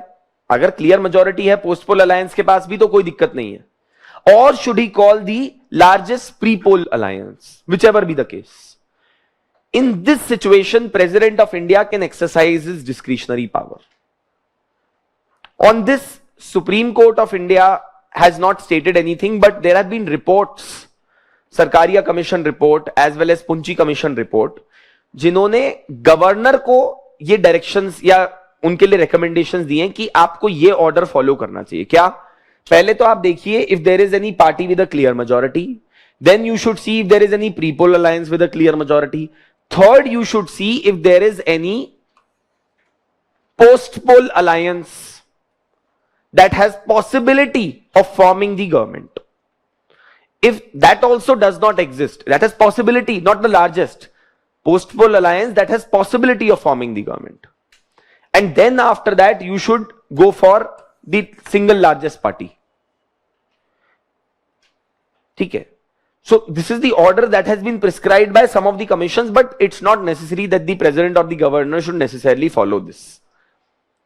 And centre के अंदर इतना ज्यादा issue नहीं होता है. स्टेट लेवल पे it becomes a major issue, because at least in centre president is largely neutral. President को अपने रिमूवल का कोई खतरा नहीं है. गवर्नर को है. Governor is appointed by the president, by the ruling party. So the governor usually operates according to what the directions have been given to him by the ruling party at the center. You will find it in so many circumstances where the governor will try and give advantage to the political party who is ruling at the center. ये होता है, गोवा के case में हुआ, मणिपुर में हुआ, अरुणाचल प्रदेश में हुआ, उत्तराखंड में हुआ. Recent examples दे रहा हूं, where the governor tried to support the BJP because he knew that ठीक है, सिंगल लार्जेस्ट पार्टी नहीं है, कोई दिक्कत नहीं है, because opposition parties were saying हम सिंगल लार्जेस्ट पार्टी है. Governor said does not matter, it is my prerogative whom I should call to form the government. और मैंने आपको पहले भी बोला था, फर्स्ट मूवर एडवांटेज की बात होती है, right? If there is one political party which has been invited by the governor to form the government, then if they approach me, if I am an independent MLA, I would of course be inclined to take up their offer as compared to of that of the opposition party जिनके हाथ में अभी कुछ भी नहीं है, right? At least अभी एक opportunity आ रही है, let me grab it. So first mover advantage can play a very significant role, and that's why governor or the president can play a very significant role when it comes to the appointment of the prime minister or the chief minister, because in cases of hung parliament they are supposed to decide that. ठीक है, तो ये तो priority order की बात हुई. I'll dictate you to this. Now the other thing which we need to keep in mind is that first and foremost the president or the governor will call the leader of the single largest party or the largest pre-poll alliance, etc., whatever, to become the prime minister. After that, he will ask the prime minister that, okay, you have told me that you can form the government, you have numbers, you provide me the name of the ministers or name of people whom you would be appointing as ministers in your council of ministers. Prime minister will submit this list to the president of India, and then the swearing in ceremony will take place. First the prime minister will be sweared in, और ये याद रखिएगा, prime minister और council of ministers की oath में कोई difference नहीं है. There is no difference in the oath which is taken by the prime minister or any other council of minister, or chief minister or any other minister in the council of minister. Both of them take two oaths. Any minister is supposed to take two oaths. One oath is that of the office and the other oath is that of secrecy. Where are the oaths mentioned? In which schedule?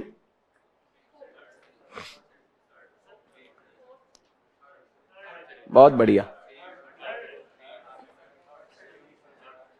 It's mentioned in Schedule 3 of the Constitution, right? Please open up Schedule 3 and see what are the oaths that have been given that are supposed to be taken for the ministers, Council of Ministers of State as well as Council of Ministers of the Union.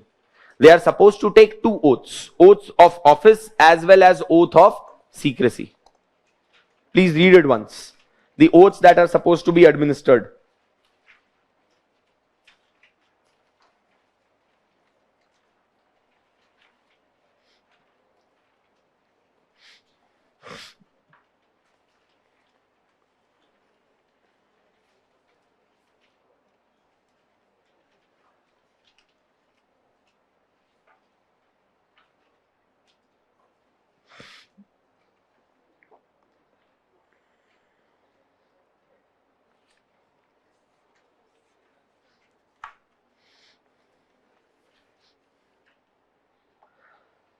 So one will be oath of office and the other one will be oath of secrecy. That is, whatever information that you will come across as a member of the Council of Ministers, unless your duty prescribes it you do so, you will not reveal it to any person.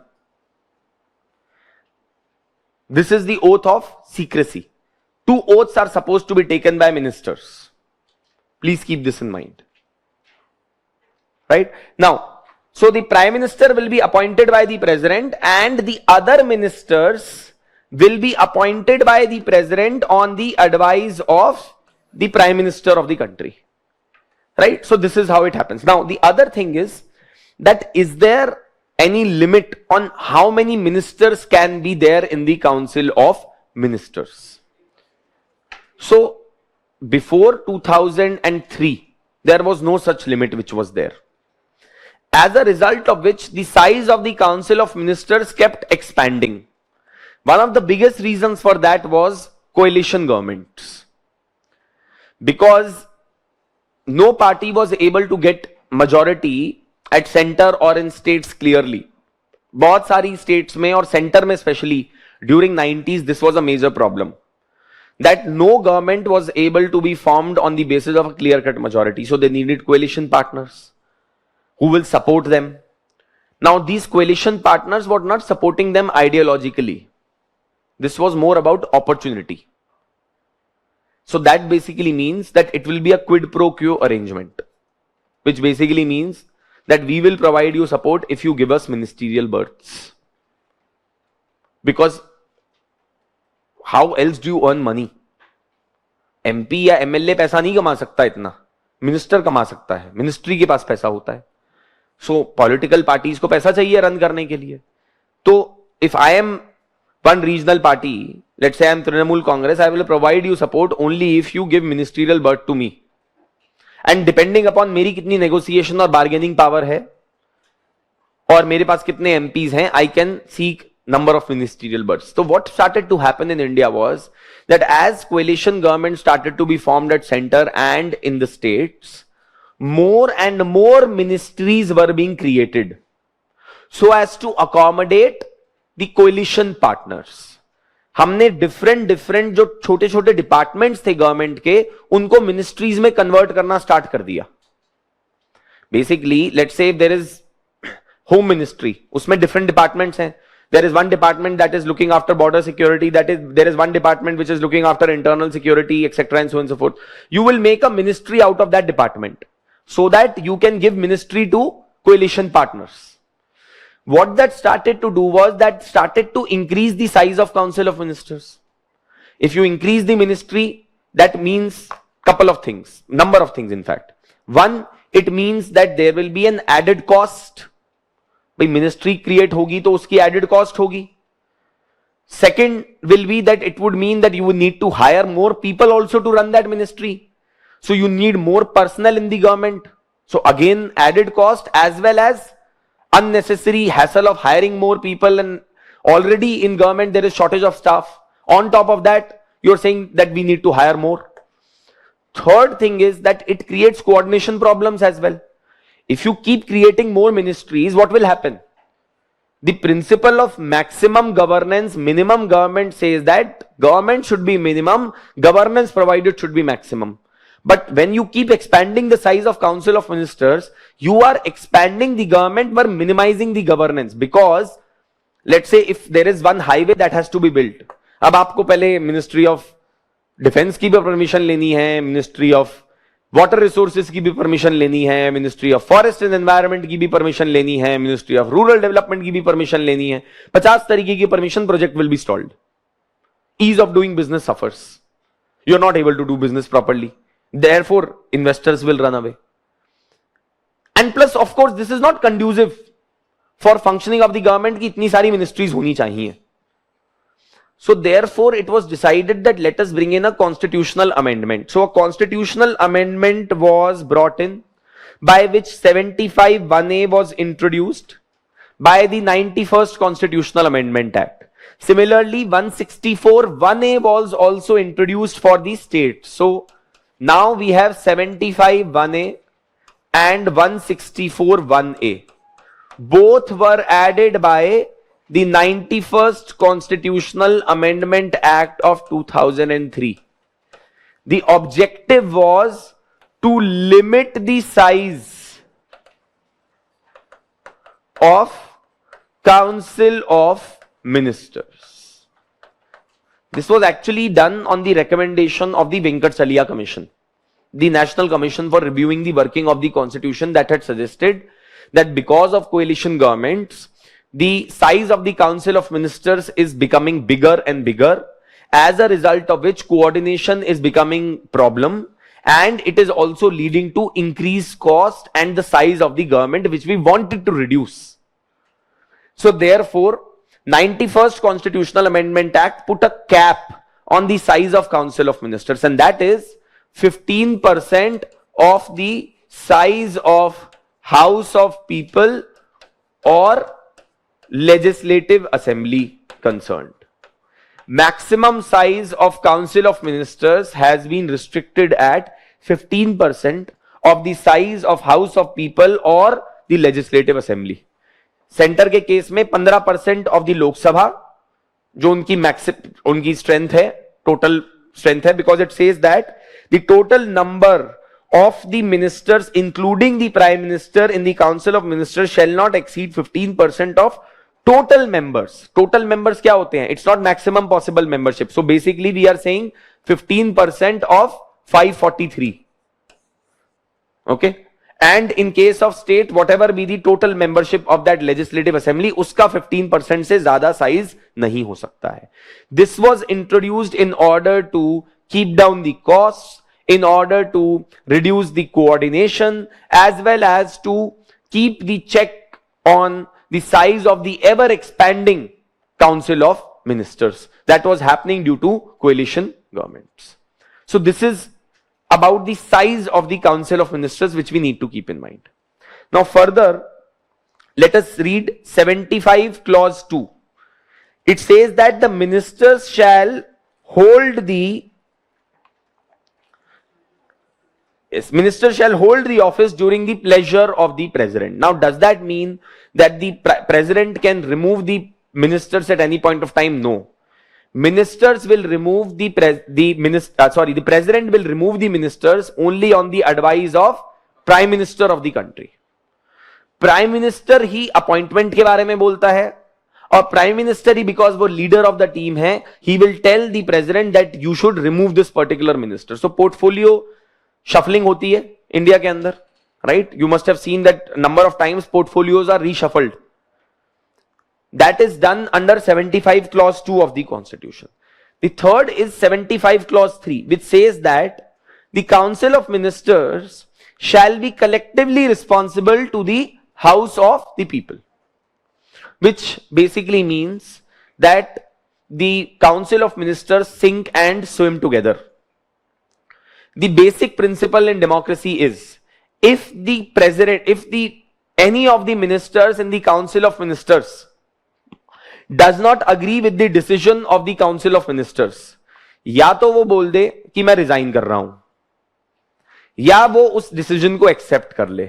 If he does not accept that decision and criticizes that decision, and despite that is part of member of council of ministers, the prime minister can ask the president to remove that minister from the position or ask the minister to resign from the position, because you are supposed to act collectively as a team. Also something which I have told you, I am repeating it again.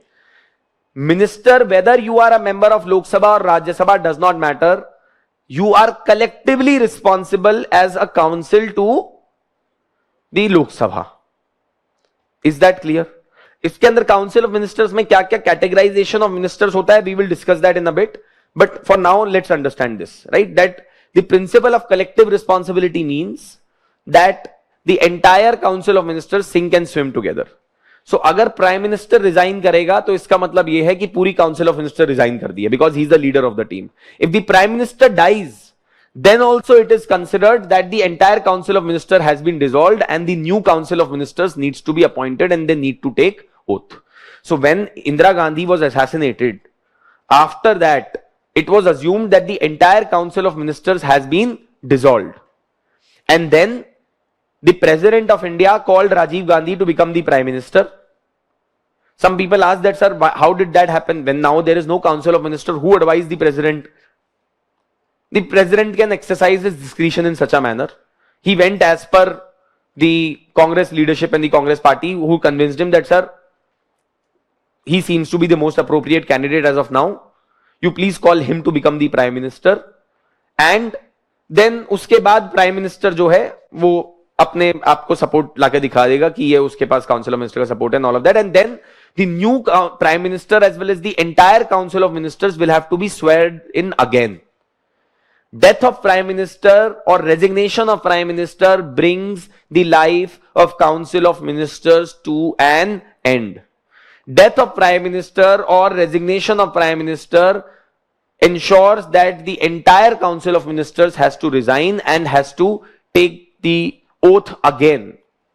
Article 75 clause 4 tells us that the minister upon entering the office, before entering the office, shall be administered oath of office as well as oath of secrecy according to the forms that are set out in third schedule of the Indian Constitution by the President of India. And further, Article 75 clause 5 is also very interesting because it says that a minister who for any period of 6 consecutive months is not a member of either house of parliament shall at the expiration of that period cease to be a minister. अब इसमें कुछ सवाल आए. SD Devegowda was appointed as Prime Minister of India even though he was not a member of parliament. So some people said that how is it possible that a person who has not even been elected by the people of the country has been appointed as the Prime Minister and now he will take call about such certain important decisions. Supreme Court of India in this case stated that it does not matter whether you are a member of parliament or not at the time of appointment as Prime Minister or Council of Ministers. Actually objection specifically इस बात पे थी कि sir इसमें कोई दिक्कत नहीं है कि काउंसिल ऑफ मिनिस्टर्स के अंदर आप किसी को मिनिस्टर बना दीजिए without being elected as a member of parliament और वो बाद में अपना इलेक्शन सीक कर ले within 6 months. The rule is that you can become a member of Council of Ministers, but you should get elected to any of the houses within 6 months of your appointment as minister. This is the principle. तो किसी ने बोला कि sir ये minister तक तो ठीक है, प्राइम मिनिस्टर की पोजीशन में भी अगर आप ऐसे करने लगोगे तो this will create a problem.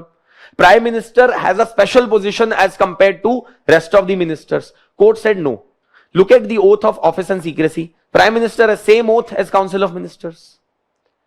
There is no such special provision in the Indian Constitution that Prime Minister should compulsorily be elected as a member of Parliament first and then he can become Prime Minister. ऐसा नहीं है.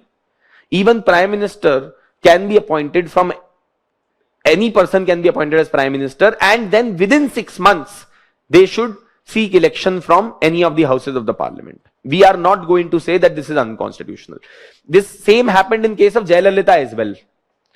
Jayalalitha was appointed as the Chief Minister of Tamil Nadu, but she was not unke election ko,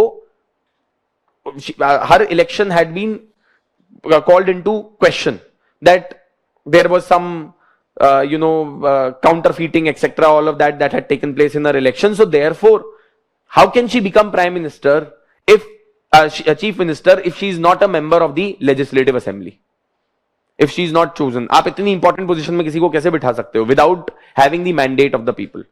The court said that no, a person can be appointed as minister or prime minister without being a member of either house of parliament or legislative assembly or legislature, but can seek election within 6 months. There is no problem in that. Okay? So the concept in Indian polity is that you can be elected as a prime minister, you can be appointed as prime minister or chief minister or a minister or a council of minister. The only requirement is that you should seek election or become a member of the legislature, either parliament or the state legislature, whichever the case may be, within 6 months of your appointment as minister. If that does not happen, then you would have to resign. Then you will be automatically removed from the position because you are not a member. Is that clear? So see, even in case of Dr. Manmohan Singh, अब कुछ लोगों ने ये भी बोला कि भाई doctor Manmohan Singh कैसे प्राइम मिनिस्टर बन सकते हैं because he is not a member of Lok Sabha. अगर आप देखें उससे पहले जो भी प्राइम मिनिस्टर बने except HD Devegowda, they were all members of Lok Sabha. They were elected members of Lok Sabha. तो किसी ने ये भी सवाल उठाया कि prime minister should only be from Lok Sabha. But the Supreme Court stated that Constitution does not say anything like that because Constitution is saying either house of parliament.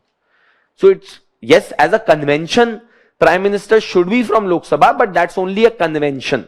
ये एक British convention है जहां पे prime minister has to be from House of Commons. But India के case में prime minister explicitly Indian constitution में mentioned है, minister can be from Lok Sabha or from Rajya Sabha. Same is applicable with respect to Prime Minister as well. So Manmohan Singh can be from Rajya Sabha. There is no problem at all, because Manmohan Singh never won an election in Lok Sabha, right? Because see, he was not a person who would be going and taking part in electoral politics and taking part in election rallies and asking for votes for himself. Not that kind of a person. Not cut out for electoral politics. He is an academician. He is a technocrat. So you don't expect कि वो जाके vote मांगेंगे. He is not that kind of a personality. Very different person as compared to the other prime ministers that have been. Right? So this is what we need to understand by Article 75 Clause 5. Then Article 75 Clause 6 says that the salaries and the allowances of the ministers shall be such as Parliament may from time to time by law determine, and until the Parliament so determines shall be specified in the second schedule. Anyway, now there is an act that has been passed by the Parliament of India to define the salaries of the ministers and the Prime Minister in the country. Okay? So this is basic provisions with respect to the Council of Ministers and the Prime Minister under Article 75 of the Constitution. We'll go into a break. We will resume further to talk about what are the duties and the special position of the Prime Minister with respect to the Council of Ministers. We will also discuss what is the composition of Council of Ministers. That is, what are the various types of ministers or categorization of ministers under the Council of Ministers. Okay, and we will also discuss that what are other provisions related to the functioning of the Governor's office, because अभी तक हमने discretionary powers governor की discuss नहीं करी है. So those also we will discuss after the break.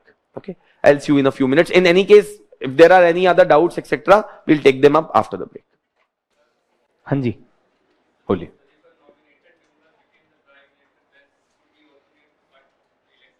नहीं,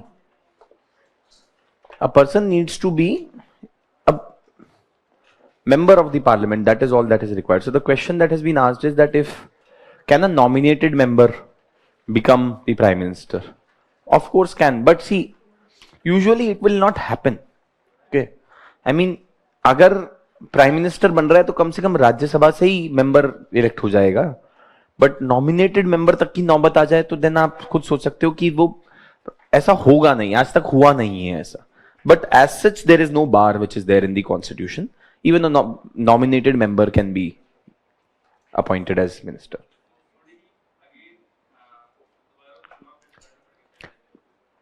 constitutionally there is no requirement, है ना. आज तक हुआ नहीं है ऐसा. एब्सर्ड सी बात है ये कि नॉमिनेटेड मेंबर प्राइम मिनिस्टर बन रहा है. मतलब आप खुद सोच के देखिए कि वो कैसा प्राइम मिनिस्टर बनेगा कि ना तो वो लोकसभा से इलेक्शन जीत पा रहा है और उसके पास इतना भी ये नहीं है कि वो राज्यसभा से भी सीट में आ सके. राज्यसभा तो बहुत आसान है. अगर आपकी पार्टी के पास सेंटर में पावर है तो स्टेट्स में कहीं ना कहीं तो पावर होगी. आप वहां से भी उसको चूज करके नहीं भेज पा रहे हो, आपको नॉमिनेशन के थ्रू भेजना पड़ रहा है. सो आज तक हुआ नहीं है सर ऐसा, और मेरे को नहीं लगता कि कभी होगा भी ऐसा. But constitutionally there is no such bar which is there. ठीक है, हो सकता है कि may be if something like this happens, if at all it happens, then you know petition may be filed in the court कि भाई nominated आदमी कैसे बन जा रहा है. But as such constitution does not prescribe any limitation. ठीक है. Yes. What is? We'll discuss about it. अभी तो कोर्ट पे आए नहीं, जुडिशरी का जब हम डिस्कस करेंगे we'll discuss about curative petition. ठीक है.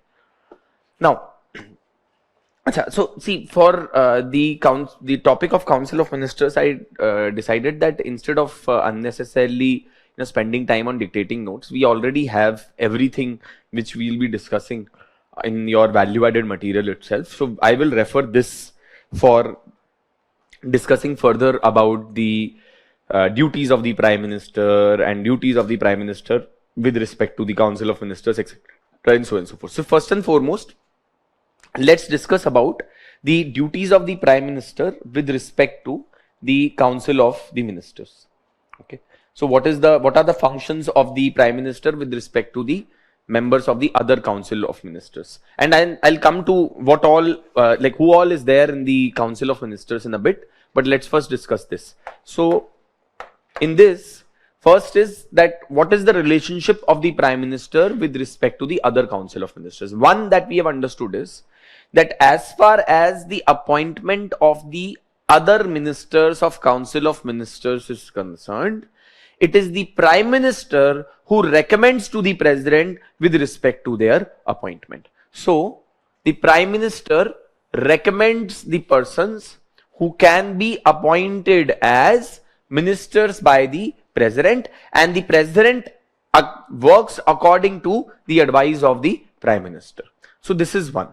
Secondly, even the removal and the allocation of portfolio of the ministers happens by the advice of the Prime Minister. Now, what you need to keep in mind is, if you open up Article 77 of the Indian Constitution,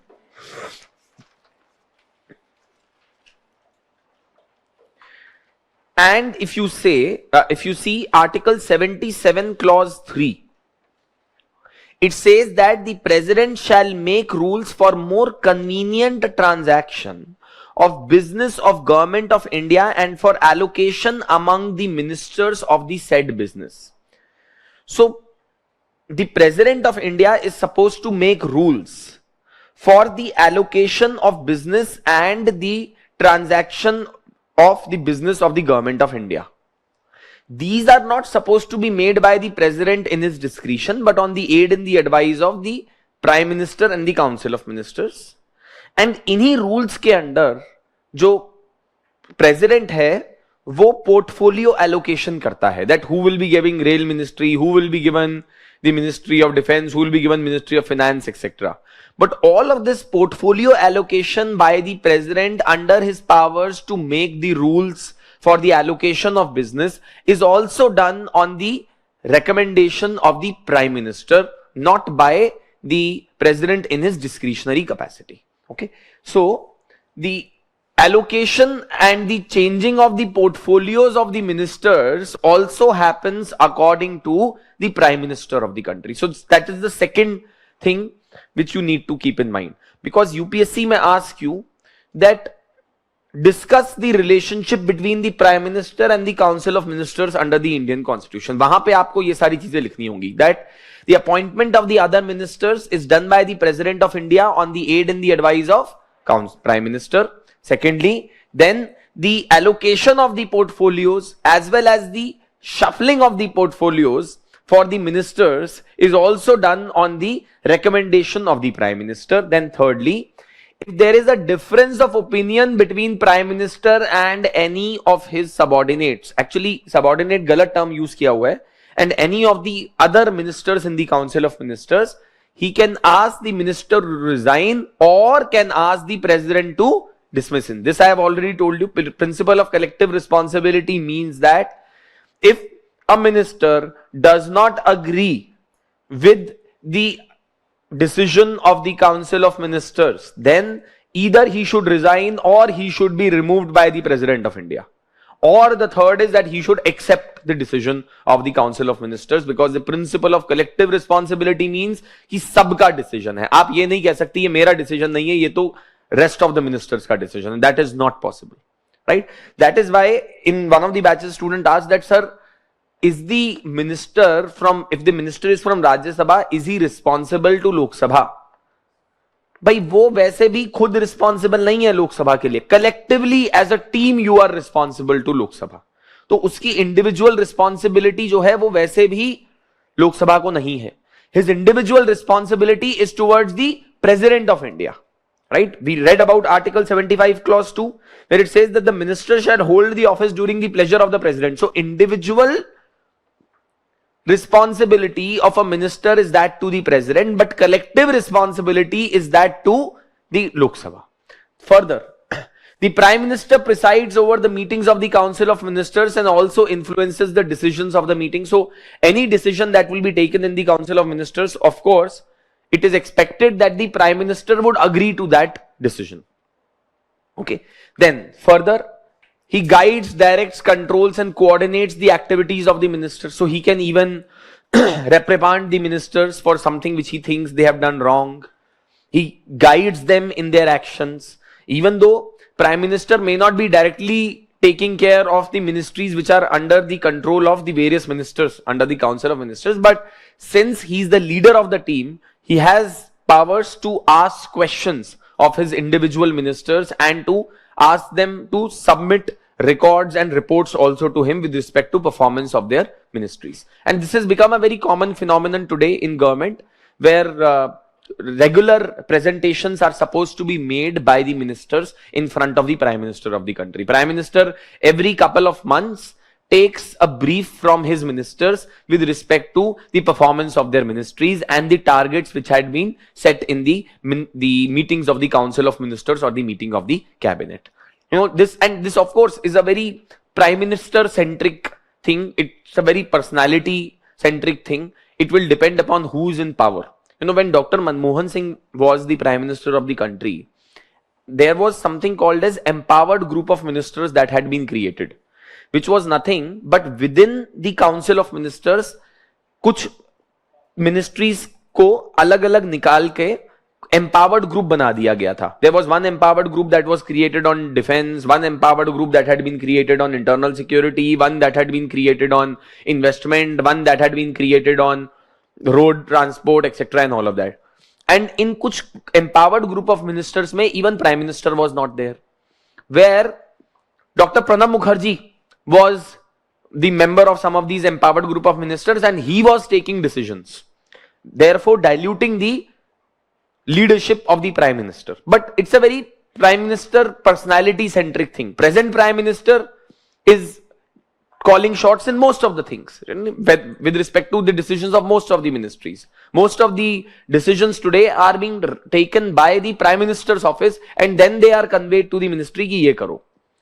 So it will depend from personality to personality and from person to person. Same was not the case when Atal Bihari Vajpayee was the Prime Minister. That there was a different arrangement that used to exist. So depending upon personality of Prime Minister also, the relationship between his Council of Ministers and him is shaped. And then lastly, by resigning from his office, the Prime Minister can bring about the collapse of the entire Council of Ministers. So this is something that we need to keep in mind, that what is the relationship of the Prime Minister with respect to the Council of Ministers. Now, apart from this, we also need to be aware of the relationship of the Prime Minister to the President of India. So for that, we can refer Article 78. We have already seen in under Article 78 that the President of India can ask the Prime Minister of the country to tell him about the affairs of the Union from time to time. And this is the discretionary power of the President of India. So one can say that Prime Minister is the link between the President and the Council of Ministers. He acts as a communication channel between the Council of Ministers and the President of India, right? So first is that Prime Minister is the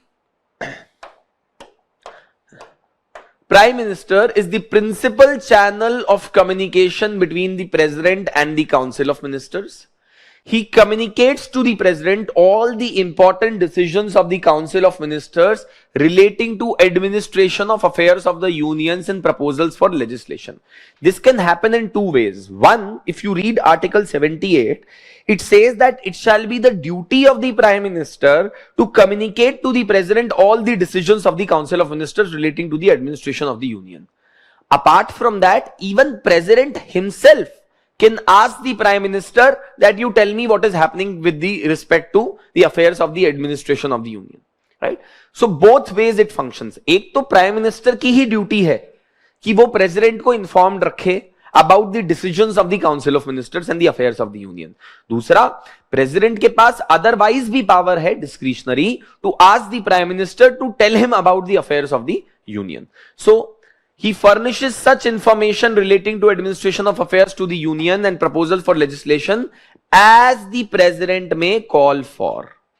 And if the President so requires, Prime Minister submits for the consideration of Council of Ministers any matter on which a decision has been taken by a minister but which has not been considered by the Council. This also I told you, that the President can ask the Prime Minister to submit for the reconsideration of the Council of Ministers any decision which has been taken by a minister without considering the rest of the council of ministers. Is that clear? So this is another aspect. So what you need to keep in mind is, one, Prime Minister has to compulsorily tell the President about the affairs of the minister. Second, President can also ask the Prime Minister about the affairs of the minister. Third, President can also ask the Prime Minister to submit for the reconsideration of the Council of Ministers a decision taken by an individual minister in his individual capacity without the consideration of the rest of the Council of Ministers. And lastly, he advises the President regarding the appointment of important officials like Attorney General of India, Comptroller and Auditor General of India, etc. Again, this is not something which the Prime Minister does in his discretionary capacity. He has to, जो भी Prime Minister decision ले रहा है, वो ये मान के चला जाता है that it has been taken by the entire Council of Ministers collectively with respect to any appointments, any changes that have to be made in the administrative affairs. Okay, so this is the relationship between the President and the Prime Minister. So UPSC may ask you a question that discuss the relationship between the Prime Minister and the Council of Ministers and the President as per the Indian Constitution. There you will have to talk about these particular points: relationship between Prime Minister and Council of Ministers, and relationship between Prime Minister and the President of India. Is that clear to everyone? Now, the other thing which we need to figure out further is that what is the relationship of the Prime Minister with respect to the Parliament of India and some of the other functions of the Prime Minister. So see, usually if the Prime Minister is a member of Lok Sabha, he is also considered to be the leader of the house.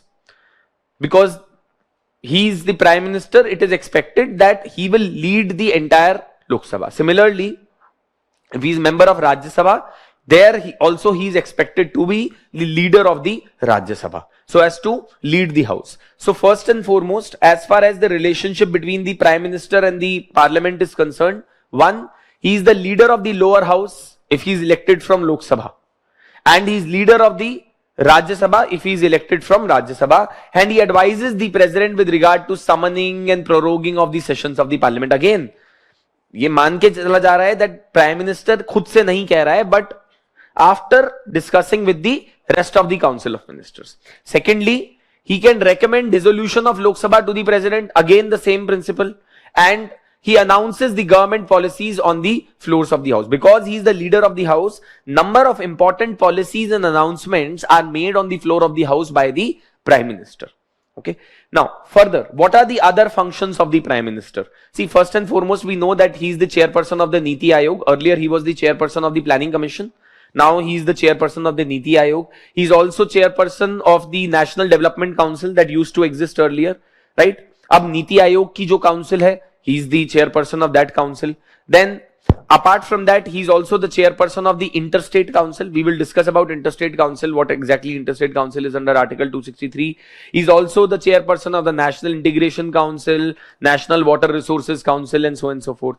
Then he is a representative of the country when it comes to important summits globally, right? It is the Prime Minister of the country who represents India at important global summits. So he plays a significant role in shaping the foreign policy of the country, and it has been the system in India for the longest time that the Prime Ministers have taken keen interest in foreign policy of the country. Right from the first Prime Minister of the country, Pandit Jawaharlal Nehru, to the present Prime Minister, Prime Ministers have shown keen interest not just in the domestic policy, but foreign policy का अगर आप department देखोगे तो हमेशा Prime Minister has had a very important role in deciding the kind of foreign policy that the country would have with the rest of the countries. Okay. Then apart from that, he is the chief spokesperson of the union government, right? Then you can also say crisis manager in chief at the political level during emergencies. If any emergency strikes, any natural disaster strikes, any pandemic situation arises, all of these situations, Prime Minister, because he is the leader of the country, is expected to lead the country in such situations and therefore be the chief crisis manager. And then, of course, as the leader of the nation, he meets various sections of people in different states, etc. and so on and so forth. He is the leader of the party also in power. This may or may not be the case. For example, in case of Dr. Manmohan Singh, he was not necessarily leader of the party in power, but he was leader of the government, right? And he is political head of the administrative services as well. Now, even though if you look at it, constitutional head of administrative services is the president, but the political head, the real head with respect to the decisions when it comes to appointment of cabinet secretary, who will be the principal secretary to the prime minister, who will be the secretary of home, who will be secretary aviation, etc. All of these important decisions are taken by the prime minister of the country, right?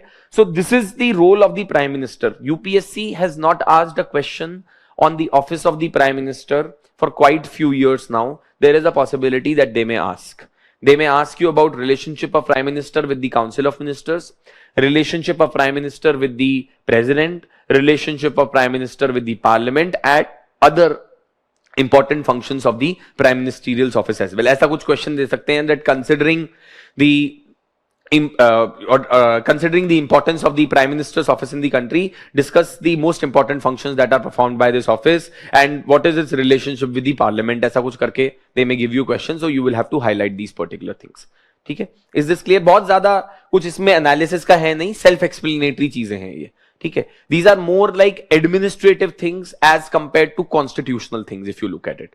So this is about the relationship of the prime minister with the council of ministers, etc. and so on and so forth. Now, let's look at how the council of ministers is designed.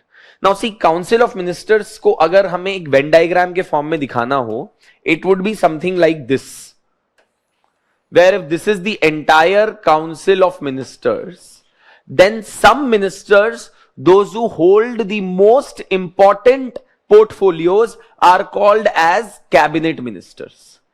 Cabinet is a body which consists of the most important ministries of the council of ministers. Okay, so who will be member of the cabinet or not is again decided by the prime minister, and then कौन से ministry को cabinet ministry बुलाया जाएगा नहीं बुलाया जाएगा, ये notification president issue करता है under article 77 clause 3, which is basically the power of the president of India to make the rules for the allocation of the business. And of course, this is not done by the president in his discretionary capacity, but on the aid and the advice of the prime minister and the council of ministers. So certain important ministries in government of India, say for example, Ministry of Defense, Ministry of Finance, Ministry of Home Affairs, etc., Ministry of External Affairs, all of those ministers which hold these most important ministries are called as cabinet ministers.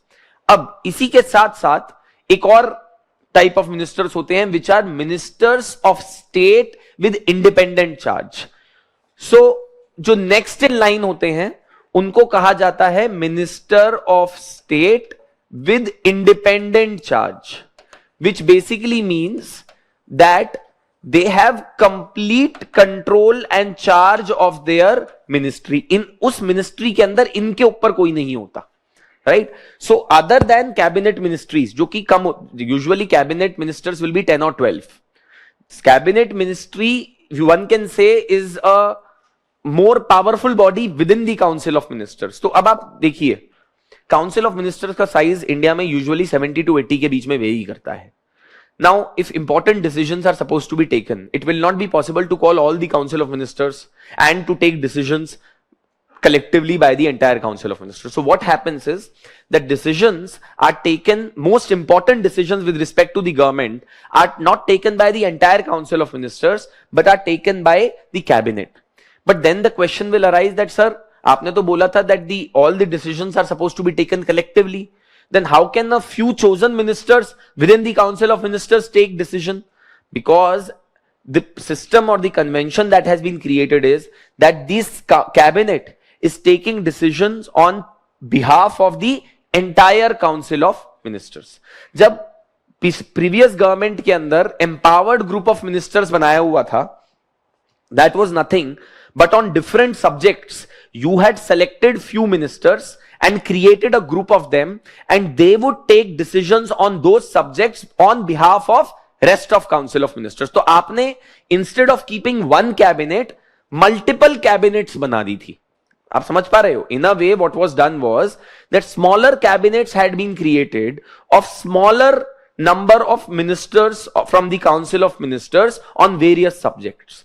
But the biggest problem with the empowered group of ministers which had been created by the previous government was that in many of these empowered group of ministers, even the Prime Minister was not a member.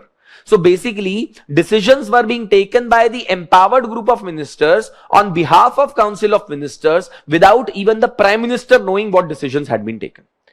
This was also a reflection on the status of the Prime Minister of the country in the entire scheme of Council of Ministers, where one could also say that, since the previous Prime Minister was not having such a command over his political party, because he was not such a strong leader in his political party, the party was trying to find ways to bypass him.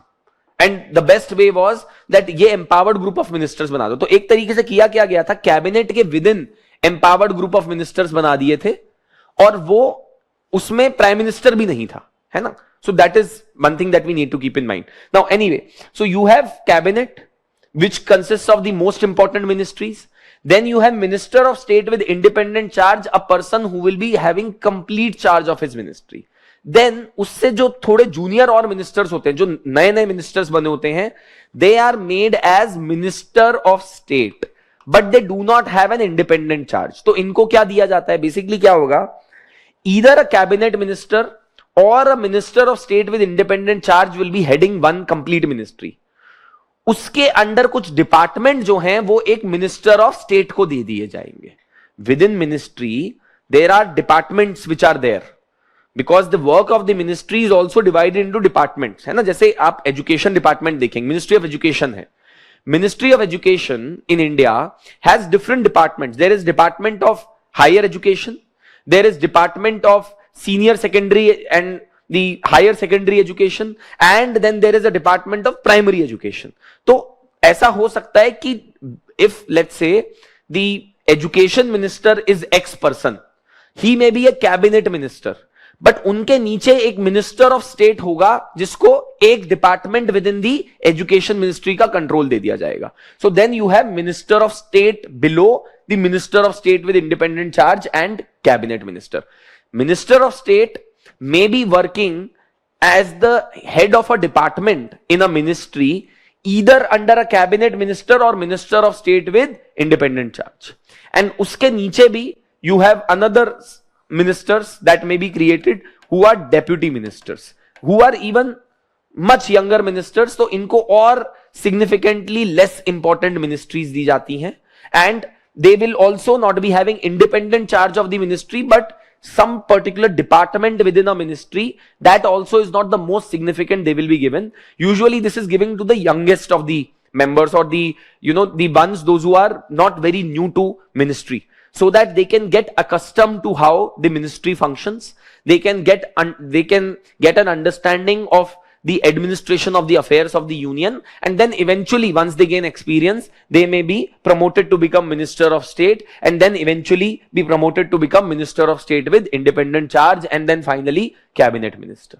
Okay, so this is the hierarchy which exists as far as the ministries in India is concerned. So this also has been provided here in your material, that who are the various ministers, or what are the various types of ministries that exist under the Central Council of Ministers.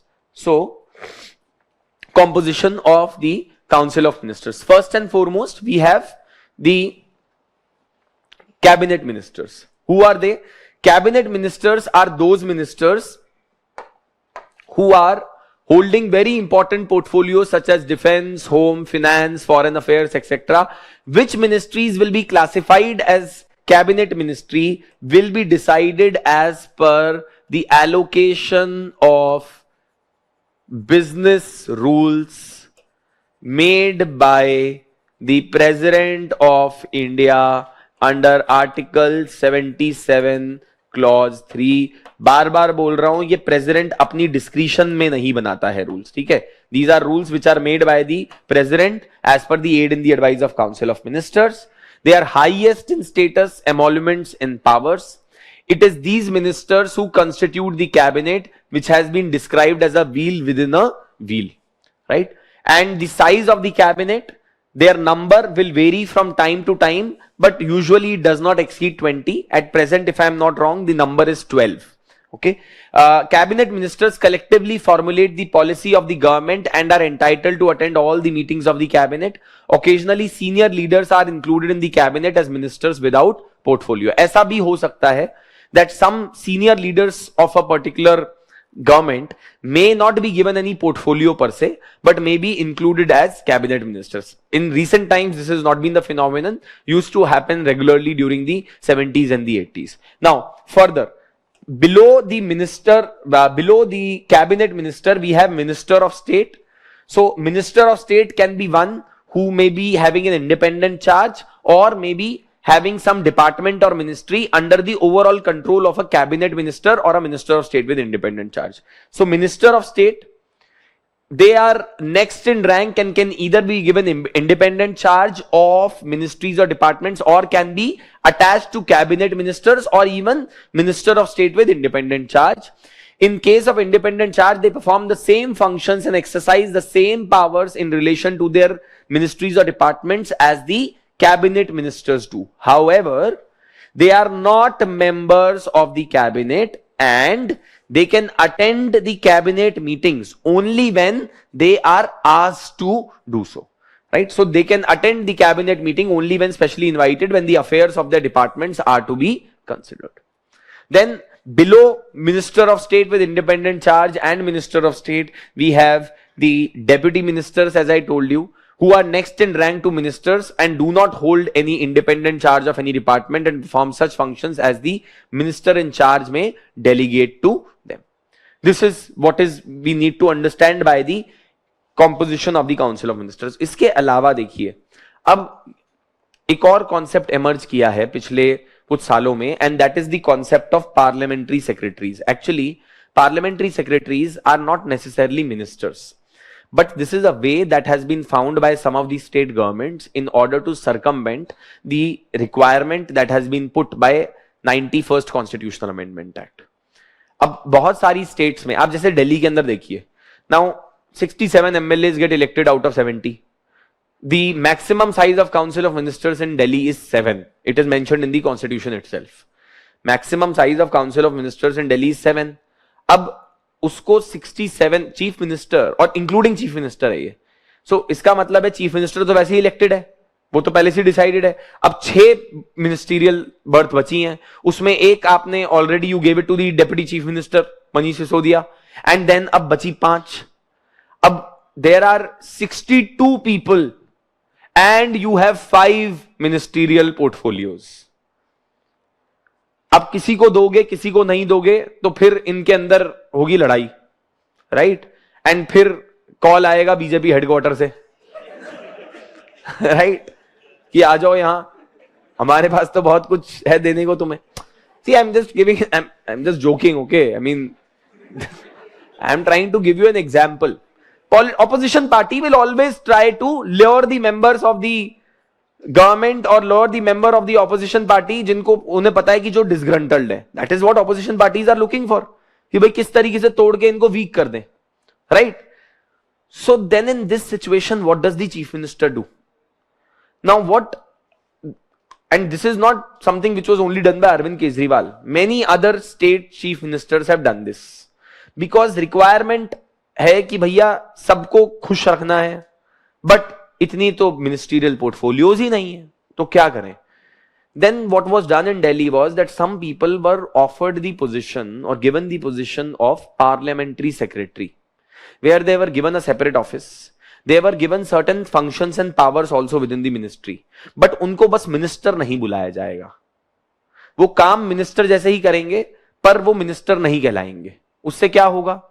You will be able to achieve both the things. आपने पोजीशन भी दे दी so that these people are also happy, they will not leave your political party, and at the same time you will also ensure कि भाई आप you are not circumventing the constitutional limit also that has been prescribed. But number of times this has been challenged in the court, because when we will discuss the office of profit concept. The office of profit concept says that you can become a legislator and continue to do so only if you are not holding any office of profit under the government of India or government of state. If you are doing so, it creates a conflict of interest. Why? Legislators' duty is to hold the executive accountable. अगर आप executive का part नहीं हो तो आप legislator हो. आपका काम क्या है? एग्जीक्यूटिव को अकाउंटेबिलिटी इंश्योर करना. पर अगर आप without being a member of the executive का पार्ट बन जाओगे तो will you ever ask questions of the executive? No. So therefore this compromises on the principle of the independence of the legislature and therefore it compromises on the principle of the office of profit.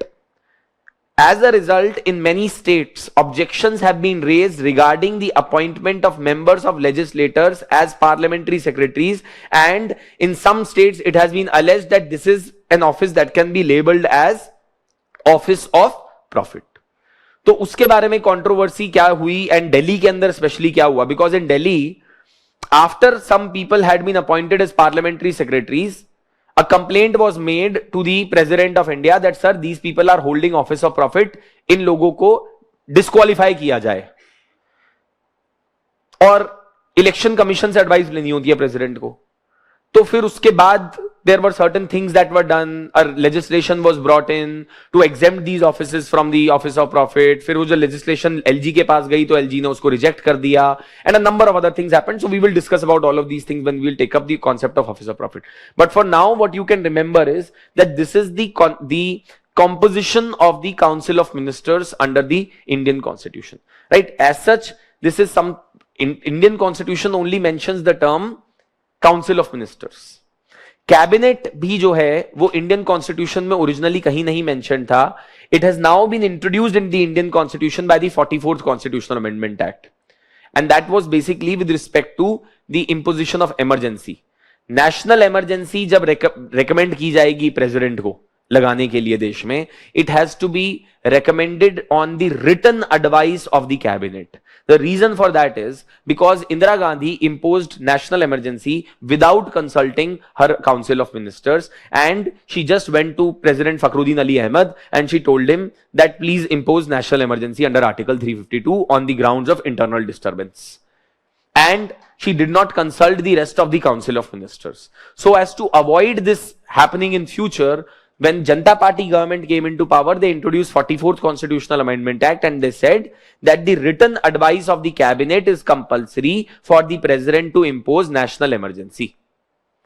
So, cabinet word got introduced. Otherwise, Indian Constitution केवल Council of Ministers mention करता है, और ये जो सारी positions हैं, they have been created under the rules of business allocation made by the President of India under powers of Article 77 Clause 3. तो इनकी nomenclature change भी किया जा सकता है, ऐसा नहीं है, but we follow the British Convention. तो ब्रिटेन के अंदर यही cabinet और ये सब terms use होती हैं, so we use the same here in India as well. Is that clear to everyone? Yes, any questions related to Council of Ministers? Now, just take down a few notes related to the collective responsibility of Council of Ministers under Article 75 Clause 3. Please give the heading, Principle of Collective Responsibility. Principle of Collective Responsibility under Article 75 Clause 3. Under Article 75 Clause 3. As per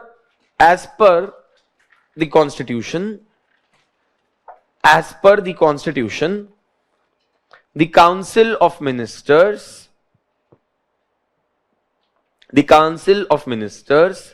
is supposed to act like a team,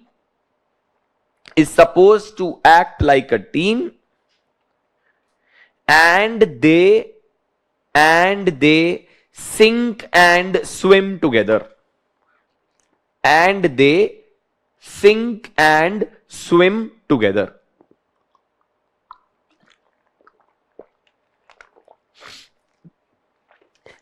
It essentially means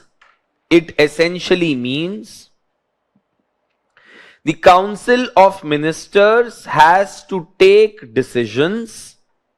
It essentially means the Council of Ministers has to take decisions as per mutual consensus. As per mutual consensus. Has to take decisions as per mutual consensus. Full stop. If any one minister does not agree, if any one minister does not agree with the decision of rest of the Council of Ministers, does not agree with the decision of rest of the Council of Ministers, he must resign or be removed by the president on the advice of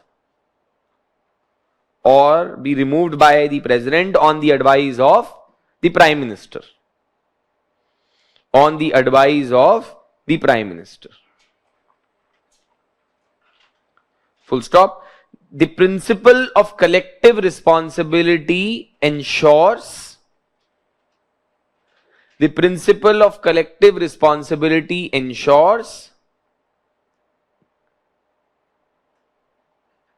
the functioning of democracy,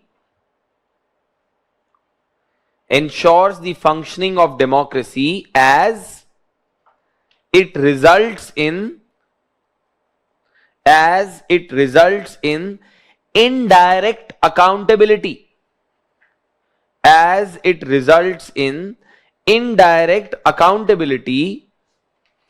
Of Council of Ministers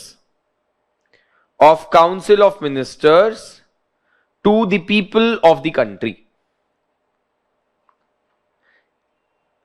Council of Ministers to the people of the country. Okay? Now, please give the next heading. Reasons for introduction of 91st Constitutional Amendment Act. Reasons for introduction of 91st Constitutional Amendment Act. 91st Constitutional Amendment Act 2003. Please write down. Due to coalition politics, various ministries were split into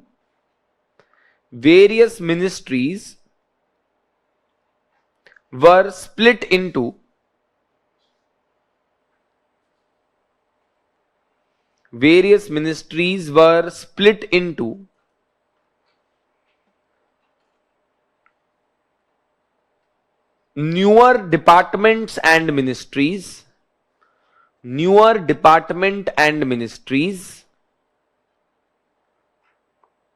leading to or resulting in, कुछ भी लिख लीजिए, leading to or resulting in an ever expanding size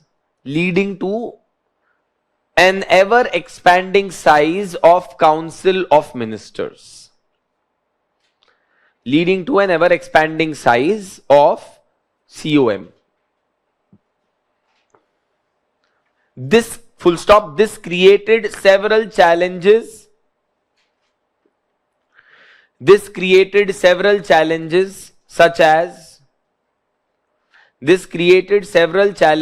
Such as first, slowed down decision making in the government. First point, slowed down decision making in the government. Second, increase the cost of administration.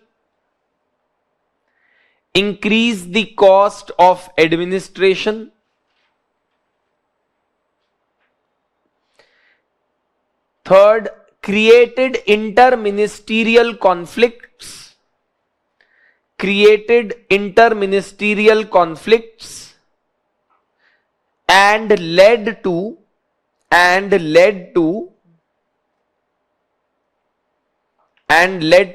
fragmentation of governance. And led to fragmentation of governance. Full stop. Next line. As therefore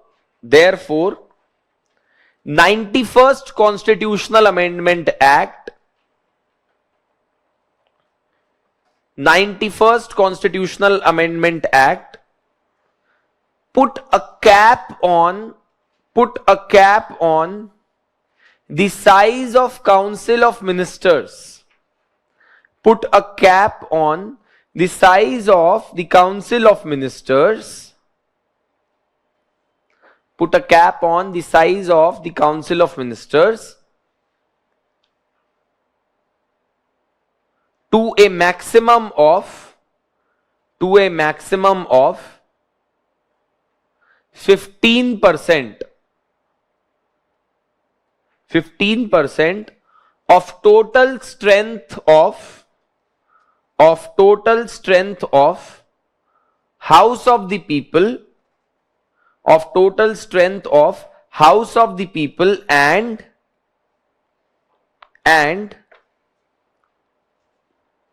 House of the People and Legislative Assembly of a state. And Legislative Assembly of a state. And Legislative Assembly of a state. Is that clear to everyone? Right? So this is about the 91st Constitutional Amendment Act that was brought in with respect to the putting a cap on the size of the Council of Ministers. Now, the other thing which we also need to look into is the discretionary powers of the governor.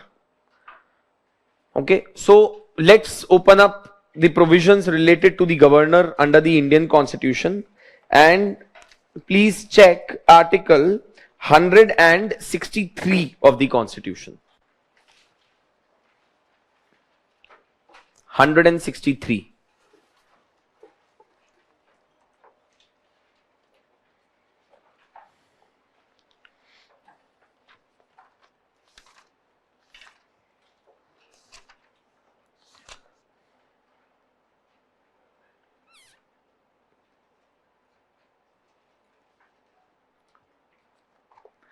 Now, compare Article 163 with 74.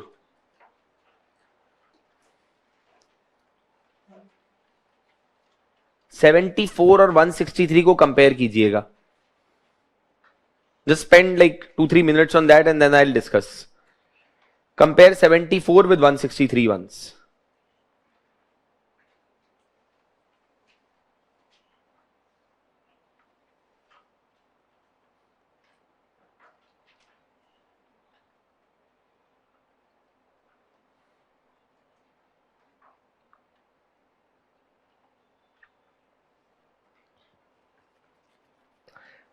Now, first and foremost, do you see one thing, that in Article 74, changes have been made, where it has explicitly been provided that the President is bound by the aid and the advice of Council of Ministers. Now, does that mean that the Governor is not bound by the aid and the advice? No. In Shamsher Singh case, as I have told you, Supreme Court has already stated that the Governor is also bound by the aid and the advice of Council of Ministers. But having said that, there are certain provisions in the Indian Constitution where the Governor is supposed to exercise his discretion. और ये situational discretionary powers नहीं है like President कि in case of hung parliament, or in case of the veto powers, or in case of reconsideration of advice given by the Council of Ministers. But these are clear-cut constitutional provisions. That is why if you read Article 163, it says that there shall be a Council of Ministers with the Chief Minister at the head to aid and advise the Governor in exercise of his function. और ये वाला जो आगे की line है ये mention नहीं है प्रेसिडेंट के केस में. except in so far as he is by or under this constitution required to exercise his functions or any of them in his discretion. So there are certain specific provisions in the Indian constitution that are giving explicit discretionary powers to the governor of a state, which have not been given to the governor in to the president of India. Further, if you read Article 163 clause 2, it says that if any question arises whether any matter is or not is a matter as respect with which the governor is by or under this constitution required to act in his discretion, the decision of the governor shall be final, and the validity of anything done by the governor shall not be called on the question on the ground that he ought or ought not to have acted in his discretion. अब ये article 163 clause 2 कुछ लोगों के दिमाग में confusion create कर सकता है, which is that governor can decide whether a matter is his discretionary power or not, take a decision on that matter in his own discretion, deciding whether it is his discretionary power or not, and that cannot even be called in question in court that by whether he had taken the advice of council of ministers or not. तो इससे तो governor dictator बन जाएगा, right? But Supreme Court of India has said that, see, Article 163 clause 2 has to be read along with Article 163 clause 1, which basically means that discretionary powers of the governor are only those where it is explicitly mentioned in the constitution that he should act in his discretion. One, and certain other situational discretionary powers that are there, for example, in case of a hung parliament or a hung assembly. Other than that, because we follow the principles of parliamentary democracy, governor is bound by the aid and the advice of council of ministers. मतलब कि except, तो अगर suppose कीजिए these are all the decisions that are taken by the council of ministers, on some decisions or on some matters, yeah, these are all the decisions which are taken by a governor. On some matters which are specifically mentioned in the constitution, governor will take his discretion, will use his discretion. Other than that, ऐसी power नहीं है कि आप 163 clause 2 को पढ़ें और आप समझे कि भाई गवर्नर जो चाहे वो कर सकता है. No, governor can not exercise his discretionary powers because we are following the principles of parliamentary democracy. So now the question is that what are those constitutional provisions under which the governor is supposed to exercise his discretionary power as per the constitution explicitly? So first is with respect to, let's say, Article 371A of the Indian Constitution. एक बार 371A पढ़िए. Governor of Nagaland को कुछ special powers दी गई हैं which he is supposed to exercise in his discretionary powers and not on the aid and the advice of council of ministers.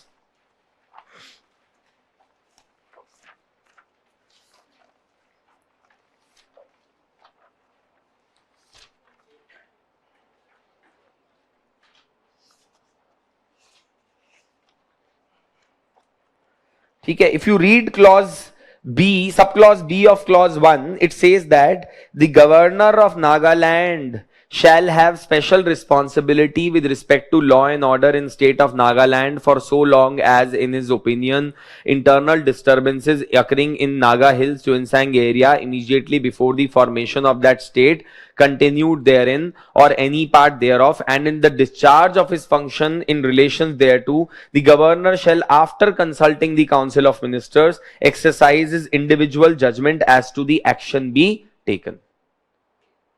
This is a specific discretionary power that has been given to the president, to the governor of India, the governor of the Nagaland. Similarly, if you look at the provisions related to Article 371 C भी देखोगे तो C में भी ऐसा ही है.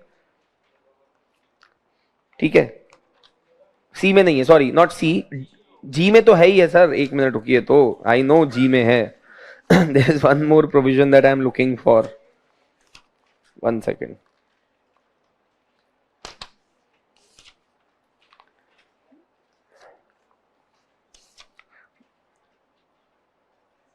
Yes, article 371F clause G. Again, you will find that Governor of Sikkim has been given a special responsibility for an equitable arrangement of ensuring the social economic advancement, etc., and all of that.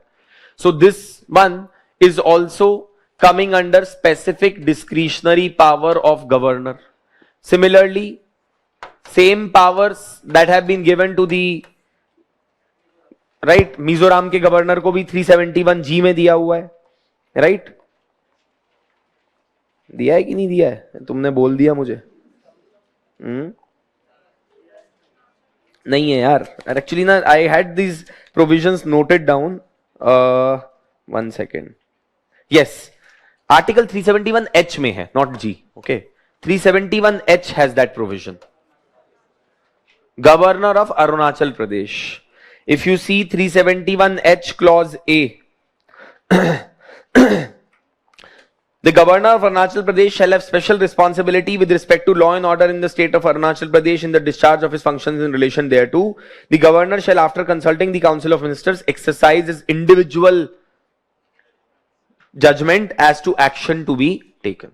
ठीक है. Similarly, if you check out para 9 of schedule 6 of the Indian Constitution, para 9 of schedule 6, there also you will find that there is discretionary power that has been given to the governor.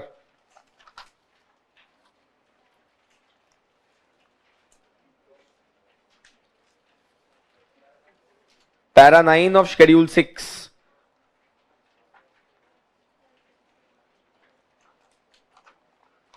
ठीक है.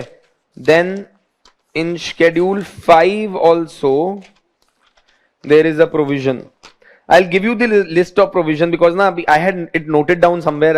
I'm not able to find it right now. Which are the exact constitutional provisions where और ये supreme court की judgement है actually. Shamsher Singh case और एक और जो जजमेंट है कोर्ट की, उसमें कोर्ट ने स्पेसिफिकली बताया है that these are the instances in which the governor can exercise his discretionary powers in his individual discretion.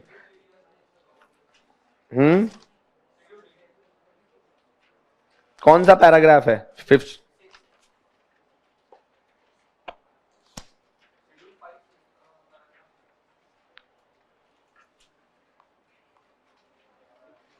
नहीं, डिस्क्रिशनरी पावर एक और कहीं पे और मेंशन्ड है, एक मिनट, है ना?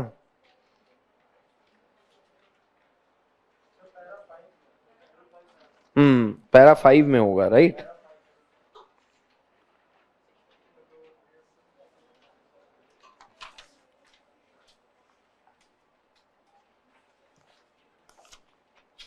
Anyway, see I tell you later. मैं आपको नेक्स्ट क्लास में, मेरे को just remind me, I give you the exact excerpt from the judgment of the court. I've noted it down, it's there somewhere, but I'll have to search it right now. So I'll tell you exactly what are the provisions on the basis of which the governor can exercise his discretionary power. तो जैसे कि 371A, 371H, 371F हो गया. Similarly, you have para 9 of schedule 6, right? There are provisions in schedule 5 also, if I'm not wrong. I'll have to check, read it out. Then apart from that, in case of the emergency as well, that is supposed to be imposed in a state. So if you open up article 356 of the constitution, article 356, if the president on receipt of report from governor of a state or otherwise is satisfied is that a situation has arisen in which the government of the state cannot be carried on in accordance with provisions of the constitution. So this submission of report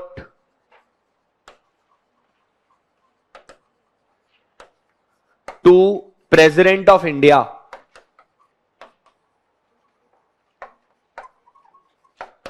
under Article 356 is also a specific discretionary power of the governor of the state.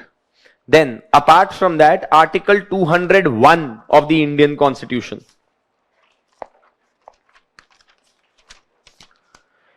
(201) says that when a bill is reserved by a governor for the consideration of the president, so the governor may reserve a bill for the consideration of the president of India. Actually होता क्या है, हमने अभी तक ये समझा था that president of India can send a bill back for the reconsideration of the parliament. One is that governor can also do the same, that he can send a bill back to the assembly for the reconsideration of the state legislature. Other than that, there is one special provision which is there, Article 201. Governor of a state may reserve a bill passed by the state legislature for the assent of the president of India. और एक बार ये bill president के पास चला गया तो अब president और state legislature will directly communicate, governor will move out of the way, which also means that in this case president can send the bill back for the reconsideration of the assembly or the legislature. If the legislature sends it back second time to the president may again send it back to the legislature and may not agree with the view of the legislature. What that basically tells us is that in case of a bill reserved for the assent of the president of India by the governor, president has much more powers as compared to a bill passed by the parliament. इसका मतलब यह भी है that a bill passed by state legislature can be stalled by the governor by sending it to the president, where the president may not do anything on it for some time, or the president may send it back to the legislature, and then the legislature again, if it sends back, president is not bound by the aid in the by the resent bill by the legislature, unlike in the other cases. Now, this has become a major thorn between the center and the states in India. When I'll give you an example, you must have read about this Gujarat Control of Terrorism Organized Crime Act, which was given assent by the president last year. Now, this act was introduced when Prime Minister Narendra Modi was Chief Minister of Gujarat. But he was not on good terms with the governor of Gujarat, Kamla Beniwal, who had been appointed by the UPA government. So when a bill was passed by the legislature of Gujarat, it was sent to Kamla Beniwal. She sent it to the president of India for his assent. And then the bill was stalled for good 16 years. 15-16 साल ये bill लटका रहा. Because the bill went to president and the president has complete powers over any bill which has been sent to him from the state legislature reserved by the assent of the president by the governor. So it took 17 good years for this bill to be passed. और अभी भी ऐसा हो सकता है, right? That a bill may be reserved. जो NEET bill है उसके केस में यही हुआ, which was passed by the Tamil Nadu Legislative Assembly. It has been sent to the President of India by the Governor of Tamil Nadu Legislative Assembly. Now people say that isn't this unconstitutional? That this is a subject of the state and state legislature has passed a law. State legislature has been elected by the people of the state. They have passed a law. They want it to be passed. तो governor के पास वैसे ही limited powers हैं, but governor एक और इसमें पंगा डाल सकता है, that he can send it to the president and then the president will sit over this bill for a long time.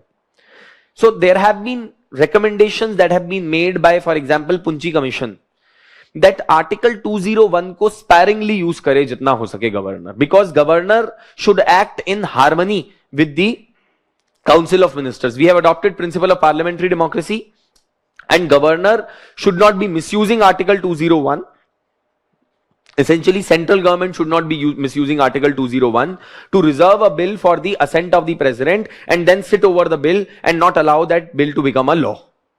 Okay, so this is another thing that we need to keep in mind, because if you read Article 201 further, it says that provided that and the president shall declare either he assents to the bill or that he withholds the assent therefrom, and further provided that where the bill is not a money bill, the president may direct the governor to return the bill to the house, or as the case may be, the houses of the legislature of the state, together with such a message as it is mentioned in first proviso to article 200. And when a bill is so returned, the house or the houses shall reconsider it accordingly within a period of 6 months from the date of receipt of such message. And if it is again passed by the house or the houses with or without amendment, it shall be presented again to the president for his consideration. But yahan pe aisa kuch nahi likha hai that the second time when the bill is sent to the president, he has to provide his approval. So in case of the Gujarat Control of Terrorism and Organized Crime Bill, this is what happened. The bill was sent to the president and the president kept sitting over this bill, because even if he sends it back to the legislature and the legislature resends it back, the president is not bound by the view of the legislature as per the amendments that have been made by the legislature. Right? So this is Article 201, which is a very controversial provision, but this is also a discretionary power of the governor. वैसे तो कहा जाता है, और पुंची commission ने भी ये बोला कि केवल बहुत इंपॉर्टेंट बिल्स जो कि इंडिया को अफेक्ट करते हो, nationally important ho, only those bills should be reserved for the assent of the president. Otherwise, this would lead to compromising the principle of federalism and parliamentary democracy. Right? It of course does, because इस तरीके से तो centre कोई भी state की law नहीं पास होने देगा. भाई governor is centres appointee, and any law passed by a state can be sent to the president of India by the governor without giving any reasons, and then the president can stall this legislation for unlimited time. So this is a problem. So therefore state and centers need to work together on such an issue, because अगर देखिए एक party दूसरी party के साथ करेगी तो then the other party also, when it will come into power, they will also do the same, right? So in order to ensure constitutional sanctity, such provision should be used very sparingly. Anyway, I will dictate you notes related to this. In fact, what I will do is I will get the excerpt of the judgment for the from the Shamsher Singh case for you people, so that you people can straight away write it down from there only. उस judgment, Shamsher Singh judgment में और जो HD Deve Gowda वाला case था, दोनों cases में, SP Gupta case था वो, in both the cases SP Anand case, sorry, in both the cases Supreme Court of India has clarified that what exactly is the role of the governor vis-a-vis the council of ministers, in what situations governor is supposed to exercise his discretionary power. इसके अलावा एक और provision है जहां पे governor will exercise his discretionary power, that is when he is appointed as the administrator of an adjoining union territory. In that case he will not be bound by the aid and the advice of council of ministers. President of India may appoint governor of a state as administrator of an adjoining union territory, and in such circumstances the governor is not bound by the aid and the advice of his council of ministers, because in that case he is acting as the administrator of that union territory, not as the governor of that state. Is that clear? Because union territory तो centre के control में है, तो governor को अगर administrator appoint किया है तो गवर्नर प्रेसिडेंट के साथ जो भी उसका बातचीत है उसके बेसिस पे काम करेगा, not as per the advice of council of ministers. Okay, so I'll discuss more about this with respect to the discretionary powers of the governor in the next class. We will finish up with the topic of state executive, and then I will discuss emergency provisions in the next class. My suggestion to you would be, before you turn up for the next class, एक बार article 352, 356 और 360 के बारे में या तो लक्ष्मीकांत से या आपका जो वैल्यू एडेड मटेरियल है उससे पढ़ के आइएगा थोड़ा सा, ठीक है? So we will be able to speed up discussion related to emergency provisions under the constitution. Any questions that are there? हाँ जी.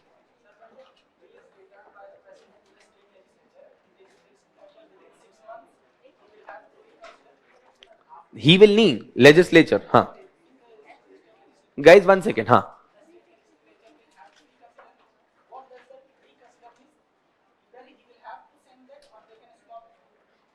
anything. Reconsideration means anything. They may send it back or they may not choose to send it back as well within 6 months. But president के ऊपर कोई बाउंडेशन नहीं है time की, तो president के पास जब बिल जाएगा स्टेट लेजिस्लेचर का, तो प्रेसिडेंट उसके ऊपर कितना भी टाइम ले सकता है टू प्रोवाइड हिज असेंट. और गवर्नर अब रास्ते से हट चुका है, तो अब प्रेसिडेंशियल असेंट के बाद ही वो लॉ बनेगा। Gujarat control of terrorism and organised act के साथ यही हुआ। Finally when president Ramnath Kovind gave the assent, then it became an act. Governor has moved out of the way now. ठीक है, हाँ जी।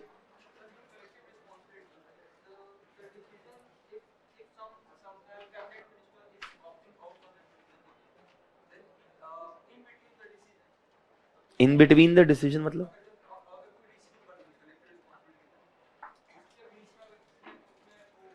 फिर वही मैं समझा नहीं, इन बिट उसके बीच में क्या होता है मतलब?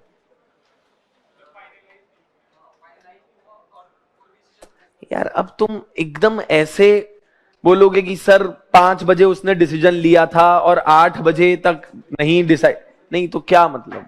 इन बिटवीन का क्या मतलब है? सर आप ना ऑपरेशनल डिटेल्स में जा रहे हो कि एग्जैक्टली कैसे चल रहा है। पहले फाइल जाएगी, एक आदमी लेके जाएगा, कैसे मतलब क्या है मतलब? What is the scene? क्या है क्वेश्चन, क्या है? बोलो बोलो बोलो, डोंट वरी, बोलो। हाँ हाँ हाँ।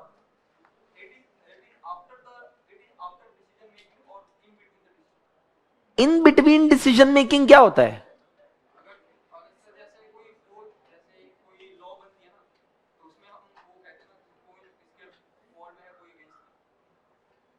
हाँ तो वो तो लेजिस्लेटिव प्रोसेस है।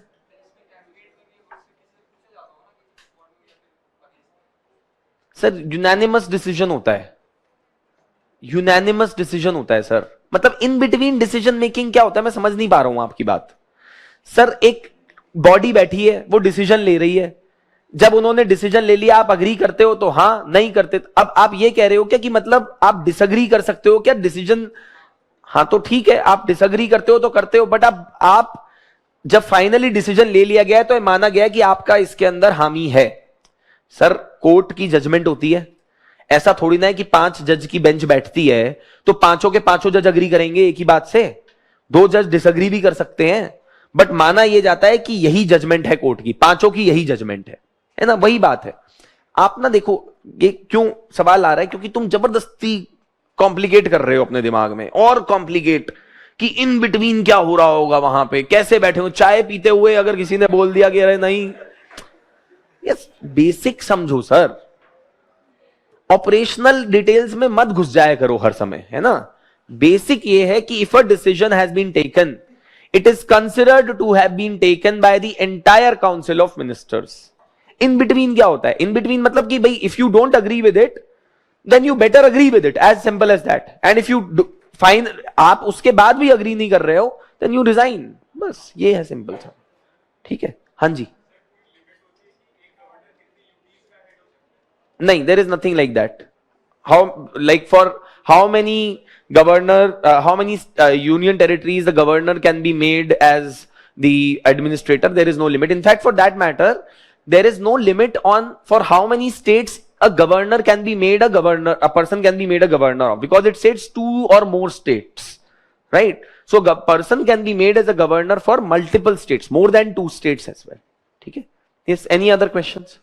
Hanji.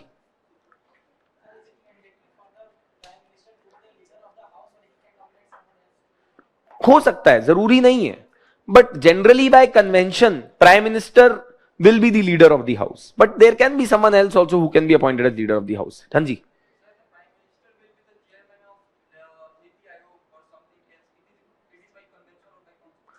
कॉन्स्टिट्यूशन में तो सर नीति आयोग मेंशन्ड ही नहीं है।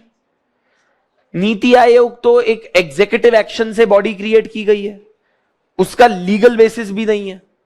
There is no legal basis for NITI Aayog, there is no constitutional basis for NITI Aayog. So this has been determined by the executive only. ये गवर्नमेंट के रूल्स के अकॉर्डिंग ही है, इट्स एन एग्जीक्यूटिव बॉडी। ठीक है,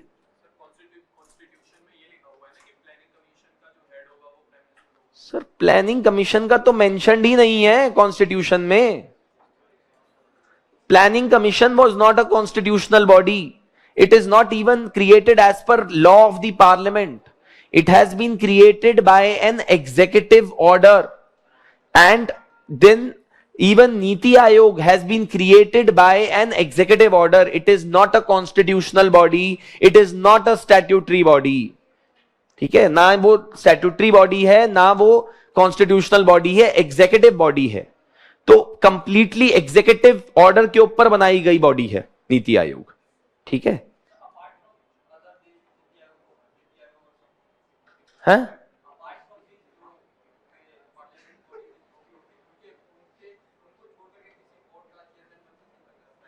हाँ बिल्कुल बन सकते हैं.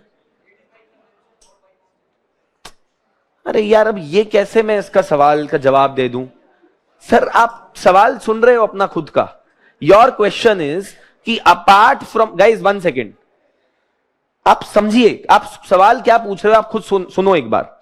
You are saying apart from NITI Aayog क्या प्राइम मिनिस्टर किसी और बॉडी का चेयरपर्सन हो सकता है? बिल्कुल हो सकता है. अब ये कन्वेंशन के अकॉर्डिंग है या कॉन्स्टिट्यूशन? अरे तो भाई वो तो अगर कॉन्स्टिट्यूशन में होगा तो कॉन्स्टिट्यूशन में होगा, या लॉ में होगा तो लॉ में होगा, या कन्वेंशन से होगा तो कन्वेंशन से होगा सर, है ना. इंटरस्टेट काउंसिल जैसे है वो वैसे तो कॉन्स्टिट्यूशन में मेंशन्ड है, बट उसका क्रिएशन प्रेसिडेंशियल ऑर्डर से किया गया है. तो प्रेसिडेंशियल ऑर्डर में ही मेंशन्ड है कि the chairperson of the interstate council will be prime minister. कहीं पे कन्वेंशन भी हो सकता है, कहीं पे वो भी हो सकता है, वो तो डिपेंड करता है सर. ये तो बहुत ब्रॉड क्वेश्चन है ना. This is a very broad question which you are asking. जो स्पेसिफिक क्वेश्चन पूछो तो मैं बताऊं कुछ आंसर उसका, है ना. आप ऐसे पूछो कि सर क्या हो सकता है, हो सकता है, बिल्कुल हो सकता है. किसने इसको डिनाई किया? ठीक है.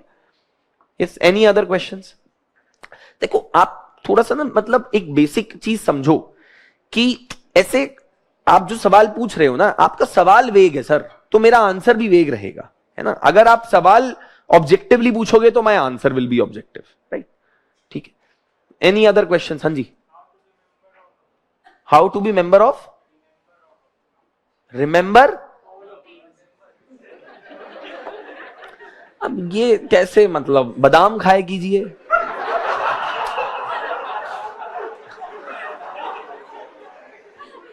मैं कैसे बताऊं यार ये बात? सर इसका मेरे पास कैसे जवाब हो सकता है सर?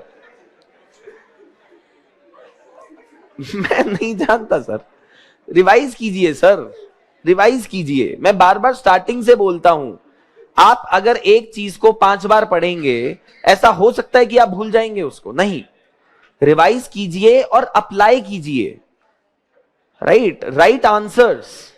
प्रीवियस ईयर क्वेश्चंस उठाइए, उनके आंसर्स लिखिए. टेस्ट सीरीज के क्वेश्चंस उठाइए, उनके आंसर लिखिए और रिवाइज कीजिए जितनी बार हो सकता है. That is the only way. और क्या मैं इसका जवाब दूं सर, है ना. ठीक है. नहीं, और मेरे पास और कोई दवाई मेरे को नहीं पता सर. याद करने के लिए कोई दवाई थोड़ी ना मुझे पता है यार, मैं क्या करूं बताओ. ठीक है. यस, और कोई तो सवाल नहीं है. देखो यार मैं समझ रहा हूं, his question is actually not, you know, ऐसा नहीं है कि मतलब बिल्कुल कुछ भी पूछ लिया. But the point is that मेरे पास भी कुछ सवालों के जवाब नहीं है. You people need to find it yourselves ultimately. अब जब आप लोग देखिए, आप लोग ना किस एग्जाम की तैयारी कर रहे हैं, आप ये सोचिए थोड़ा. कभी कभी ये आप समझा कीजिए, आप लोगों को डीसी बना दिया जाएगा 2-3 साल 4 साल के अंदर. If you qualify this examination next year, by 2026, 2027, some of you will be DC in district. तो तब थोड़ी ना आप मुझसे पूछेंगे कि सर ये डिसीजन कैसे लें, ये कैसे याद रखें, प्राइम मिनिस्टर की तरफ से कॉल आया था, हम कैसे याद रखें, उन्होंने क्या क्या चीजें बोली थी. अभी ये तो आपको करना होगा ना सर. ये तो आप इतने बड़े एग्जाम की तैयारी कर रहे हैं, इतनी बड़ी पोस्ट के लिए, तो you need to also decide about certain things कि कैसे करना है क्या नहीं. बट रिविजन कीजिए जितना हो सकता है, और कोई सोल्यूशन नहीं है. ठीक है. Okay, thank you so much. I will see you in the next class.